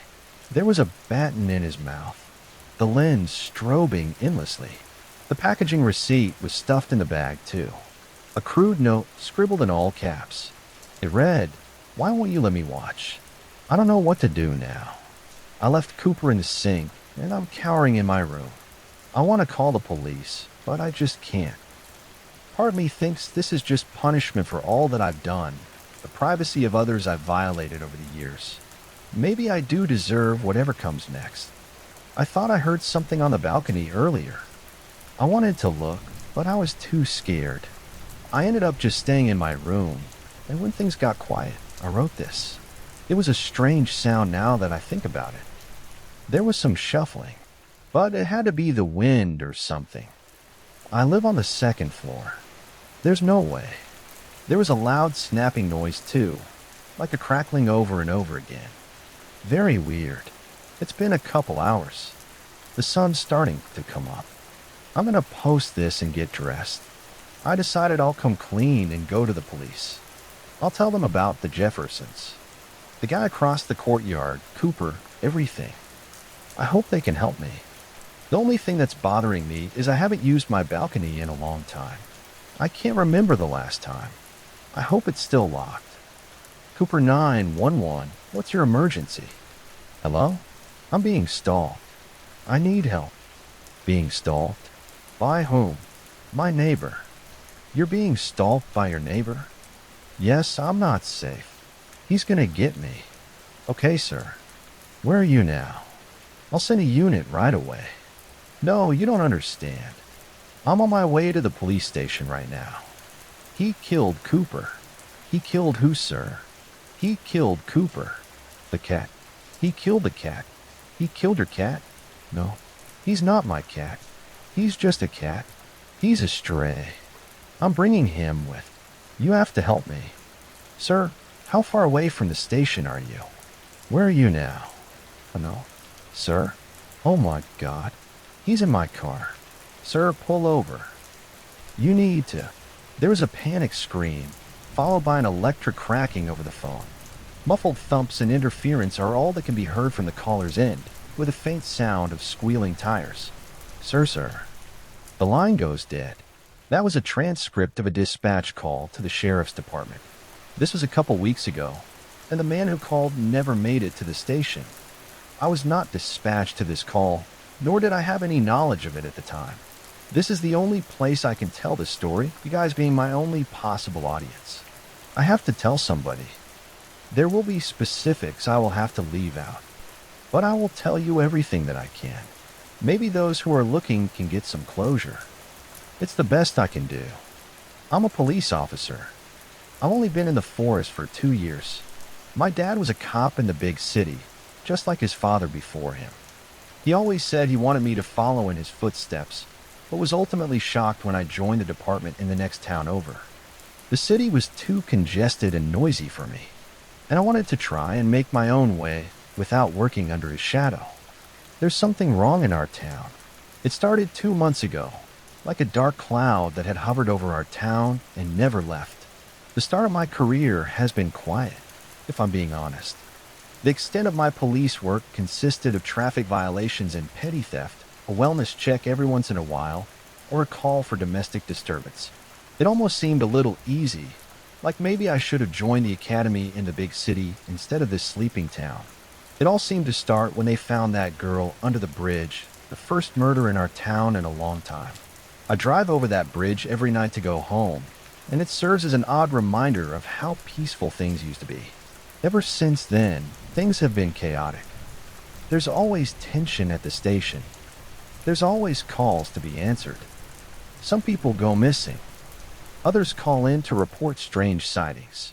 It's like madness is looming in the distance. I was on the way home the night it happened. I just finished late on a night shift. I changed at the station and was driving home. Long stretches of back roads through farmland. I live in the country in my grandparents' old house. It's got some land, but it's really marshy. I had to start getting in my uniform at the station because my driveway is a muddy wreck. Most of my gear is at the station. The only things I had on me were my phone and a compact Ruger 9mm I carry when I'm off duty. It had been a long day, and I was ready to be home. Soon I could have a hot shower and a nightcap, and I'd be drifting off to sleep to do it all again tomorrow. I was on a very long stretch of RD. The headlights are the only light in the vast fields on either side. I had the radio playing lightly. It was some kind of seasonal ad for a local haunted house. I didn't care much for cheap scares, but I was listening anyway. An announcer was trying really hard to be edgy and spooky, talking of ghouls and frights for the low price of $20 a ticket. I turned it up out of boredom and was surprised when it cut to loud static. I usually had good reception all the way home, so the interference was unusual. I sighed and changed the station, only to find more static. I tried them all, and they yielded the same result, and that's when I saw it out of the corner of my eye. It was a faint strobe of light to my left, and when I first looked, I thought it was just seeing things. It was brief and far away. I found myself slowing down to see if it would happen again. I crawled to 10 miles per hour, looking into the eerie darkness of the bean field. It happened again, a series of flashes that looked like they were coming from the trees across the field, almost like a signal from a flashlight. I stopped my vehicle, my gut twisting as I watched it, meanwhile the static blasting from the dash. The lights blinked, and then they were gone, and I was looking at nothing but a dark field with some trees in the distance. I checked the time. It was 1:39 a.m. I shut the radio off and sat there in silence. Aside from the loss of radio reception, something felt wrong, like someone was calling for help. Even with hunting season, it wasn't the time for hunters to be active. And nobody lived in this particular area. A few feet ahead, there was a beat-up gravel path, one of the lanes that farmers use to pull harvesting equipment in when they till the fields. I grabbed my phone from the passenger seat and tried to ring the station. Holding the phone to my ear gave me nothing but a long silence. I looked at the screen to see I had no bars. There was no signal to get through. I mulled it over in my head. It was 10 minutes back to the station, and I was 5 minutes away from home. But if someone was in danger, they wouldn't have time for me to be digging around to find a landline. I wasn't in uniform, and there'd be no calling for backup. If something bigger was going on out there, I would just be as shit out of luck as the person calling for help. I tried the station again. Nothing. With my eyes on the dark gravel lane, I felt for my 9mm in my badge. I always kept it loaded, but I checked out of habit, half-cocking the slide to make sure it was chambered. I didn't have a choice, really. I get my ass chewed for going without backup, and I wouldn't be able to forgive myself if someone couldn't escape danger because of my negligence. I left off the brake and turned into the path, my Suburban bouncing over the uneven ground. The headlights shined down the stretch of gravel, barely hitting the trees in the distance. I saw the eerie strobe again. It was coming from the forest, near the base of a tree. I periodically checked myself for reception, but was rewarded with the same results. Driving down that path filled me with anxiety. I kept scanning the trees for movement, for a sign of life or struggle. I'd start at where I saw the strobe, and I'd go from there. Hopefully by then I could get some kind of signal. The gravel lane ended with a tree line. There was a gap between the trees with waist-high weeds that looked like someone drove through them. I couldn't really see what was behind the weeds, and there was no visible path from here, so I took it as my cue to get out. I put the phone and badge in my pockets, then I grabbed the handgun. I decided to leave the car running and use the headlights for visibility. I stepped out into the chilly midnight air and felt the immediate squish of mud. I always wore my hiking boots because of my shitty driveway, and I was thankful to have them on now. I closed the door and tucked the handgun into my coat. A toxic smell wafted on the night air, like something burning. I looked back towards the dark road, wishing I could have called for backup. Leaving my truck behind, I headed towards the tracks and the weeds. Someone had definitely been through here. My boots sucked at the mud as I approached. Ahead, the weeds started to rustle, and I froze, pulling the gun and readying it tightly with both hands. I trailed my gun on the weeds, flicking the safety off and lining up the sights. White and black mass of fur slinked out, a collar jingling on its neck. It was a cat. With a sigh of relief, I lowered my weapon, and the cat meowed at the sight of me. It was a calico cat, his marbled fur untouched by the surrounding mud. It pranced up to me and purred loudly as it rubbed up against my leg. I knelt down and scratched its chin. "What you doing all the way out here, little guy?" I asked as I pet him. The cat looked at me with intense eyes, its whole body radiating an odd warmth in the chilly air.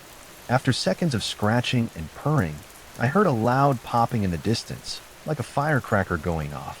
I stood and looked into the forest, down the tracks of flattened weeds. There was a faint orange glow in the trees, but from what I couldn't make out. I decided to take the cat back to the truck, but when I looked down, it was gone. Confused, I looked around, but it was nowhere to be found. No meow, no jingle, nothing.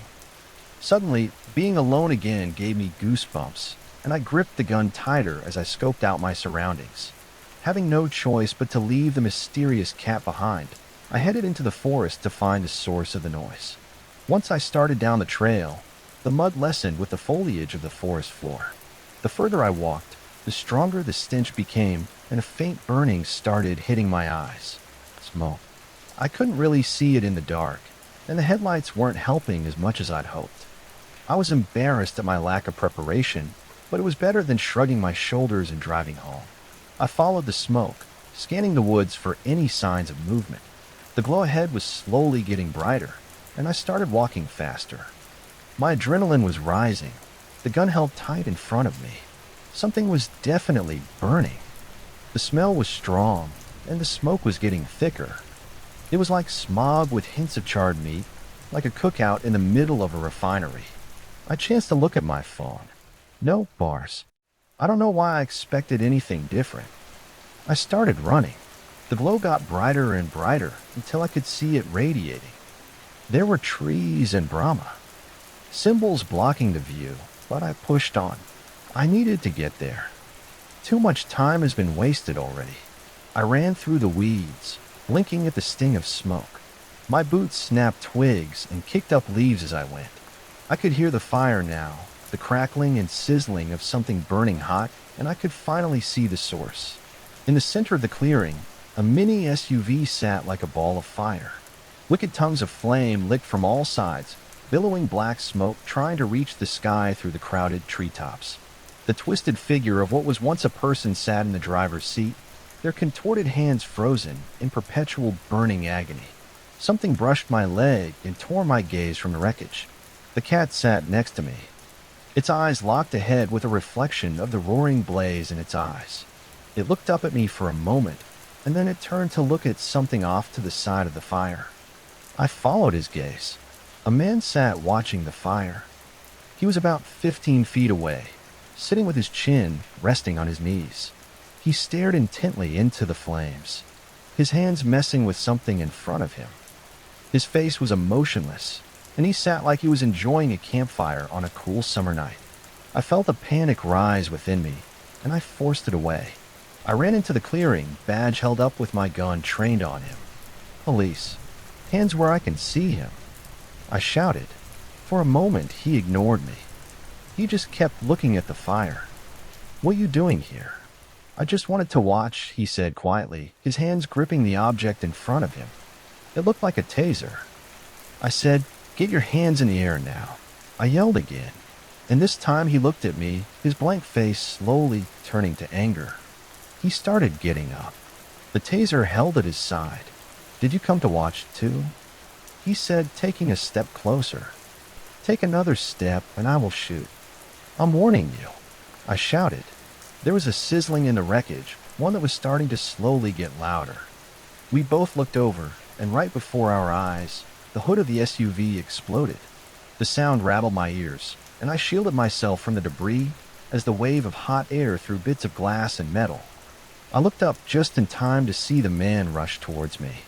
As I tried to raise my weapon, he slammed into me, and the gun shot into the trees. We hit the ground in a running mess, my hip and elbow jarring into the ground. I lost my grip on the gun, and it tumbled away. With an electric crackle, the man thrust the taser down, and I put my hands up to fend him off. I grabbed his hands and held him off, the arcing tip inches from my face. I just have to play with you next, that's all, he said, and knee me in the stomach. I faltered, and he shoved the taser into my neck. The pain coursed through my body, and I involuntarily spasmed, like all my veins had caught fire at once. He laughed as I struggled, and I could only shut my eyes and suffer through it. He hit me again, and through my agony, I fell through the grass for something to fend him off. My teeth rattled as they were forced together, and I screamed as I convulsed onto my side. I felt the solid mold of my badge played in the grass, and as my twitching fingers wrapped around it, I squirmed for an opening. He grabbed the collar of my coat like he wanted to slam me on the ground. I slammed my palm inside his elbow to buckle his arm, but I was too weak. He laughed and ignited the taser again. And right then, I thrust the badge upward, shoving the point of the shield in his eye. He screamed and covered his face, trying to climb off and pull the shield out. I kicked him away and looked for the gun. I could barely make out its shape sticking out in the firelight. He stopped to pull the badge from his eye, tossing it into the weeds as I crawled for the gun. And with all my energy, I leapt for it. The man was grabbing for my ankles and trying to pull, but I whipped around and squeezed the trigger. 3 shots, center mass. He clutched his stomach and fell to his knees. Blood seeped through his fingers. With an exasperated groan, he fell over, his dead eyes resting on the fire. I sat up. Through the sounds of the inferno, I could hear the faint wail of sirens in the distance. My skin burned. The world spun as I coughed. The fire was getting bigger and consuming the grass surrounding it. I looked around for the cat, but it was nowhere to be found. When the cavalry showed up, I was put in an ambulance and treated. Minor scrapes and bruises, along with the burns from the taser. Nothing major. I'd recover in no time. I was thankful for the arrival, but I was confused on how they found me. Before the fire department drove back to put out the fire, one of the officers on the scene told me that the station had received several calls from drivers, all talking about a strobing light in the distance. Yeah, the funniest thing, the officer said, we didn't think we'd find anything. The only reason we were able to find you. Well, there was a cat on the road. It just stood in the middle of the road. I almost hit the damn thing. When I stopped, it took off down the farmer's path, and I could see your car with its lights on. Could smell the smoke from the street, radioed it in. And the cat practically led us to you like a little guardian angel. Must have ran off, though. Some of these feral cats live off the mice in the fields. We see them all the time. Probably the most excitement it's had in a while. He chuckled, scratching his head. All I could think of was the fiery eyes of that cat as they closed up the ambulance and sent me on my way. The next day, I filed the incident report. I told him about everything. The strobing light, the car fire, the guy with the taser. There was a lot of information to go over, and I struggled to retain all the details. They pressed me on why I didn't call for backup, and when I said I had no signal, they treated me like I was lying. After some evaluations, they deemed me fit to leave. I was allowed to go, and I was given a couple days off to recuperate. While I was off, I eagerly awaited the news reports revolving around the incident. I left the TV on in hopes to catch it and even browsed the web to find an article about it. It was strange. No network had coverage. There wasn't any mention of it. Social media was quiet, and there was no official statement made from the police department. I called one of my fellow officers, and they said something was going on at the station, that the perp's family had money. And they sent a representative to sweep everything under the rug. When I asked him to elaborate, he said there was some shady shit going down, and they were paying off everyone involved to keep their mouths shut. When I returned to work, it was like the whole thing never happened. Everyone kept their heads down, and when I asked him about it, they made up some kind of excuse or redirected me to the chief when I spoke to the chief. He said the investigation was no longer under our jurisdiction, and I needed to let it go, he said. An agent from the FBI turned up while I was on leave and collected all evidence that was for the investigation. When I tried to pry further, the tone seemed to change, and there were threats of suspension and possible relocation to a different department. I was given thorough instructions on what to say if the issue ever came up again, and I was reassured that the media had been handled. The chief said both men were deceased, and as far as they were concerned, it was an open and shut case. Further attempts to get information only angered him, and I left his office baffled with my head hung low. The rest of my day was an uncomfortable crawl. Eventually, I got to meet up with the officer I called while I was off, and he slipped me an envelope when we were away from everyone. He told me it was all that was left, that everything else had been pulled and labeled confidential. I looked through the envelope when I got home. It was just the positive IDs for the perp and the victim, and whatever forensics had been able to pull off the wreckage before they were locked out. As far as I know, this is the only physical evidence remaining of the incident altogether. I can't give you names, but they both lived in the same complex, and they lived across from each other. The driver who burned up in the car had lived in his condo for a couple of years and kept to himself the whole time he lived there. The perp, however, had just moved in a couple days prior. Neighbors said he had an expensive moving crew with lots of nice stuff. The department had gone door to door asking questions to the other tenants in the beginning, and the only thing they could tell us was that the perp was acting strange. There was no way of telling what really happened between them, but I later found the dispatch call that came from the driver in the car. After several online searches, I was able to learn more about the perp's family. They were extremely wealthy, like Gates and Bezos. There wasn't much on the perp himself, but I can only assume they moved him here because he was a problem child, or something like that. The landlord said the guy didn't personally apply for his apartment, that a representative did. The landlord made a statement saying something about generous donations for the district, and it was an offer he couldn't refuse. The forensics weren't as complete as I hoped. They were leaning towards electrical being the cause of fire, but were unable to draw any accurate conclusions before the investigation was pulled. The man behind the wheel had been badly burned, but there was residue of adhesive left behind, like he'd been duct taped to the seat when the car caught fire. They didn't get a chance to do an airway examination. Whether or not he was alive when the fire broke out is unknown. The only other thing they were able to find was the remains of an animal on the passenger side floor. It was hard to tell with the fire damage, but it seemed to be dead beforehand. This was concluded due to the large flashlight that seemed to be forced down the animal's throat. The temperature in the car fire had gotten so hot the flashlight had fused to the remains, and forensics were unable to remove it for further testing. If it wasn't for the file I have in my own eyewitness account, it's almost like this whole thing never happened. Nobody had spoken since the evidence was collected, and as the days go by, I find some of my fellow officers avoiding me altogether. Everything was business as usual at the department, and I was back to making my rounds and answering calls. Nobody ever reached out to follow up, and after a few weeks, I almost wondered if this whole thing was just my imagination. That was until I found a post online. It was a story from the point of view of a man in a condo, a man who loved to watch, and the cruel demise of a stray cat named Cooper. I'm going to link these stories together and save it because I think it's the closest thing I'll get to closure. I still take the same route home after work, just as I did the night it happened. Sometimes when I pass that farmer's lane, I'll catch static on the radio, and sometimes I feel like I'll catch something out of the corner of my eye. If I look fast enough, I swear I can see the strobe in the trees.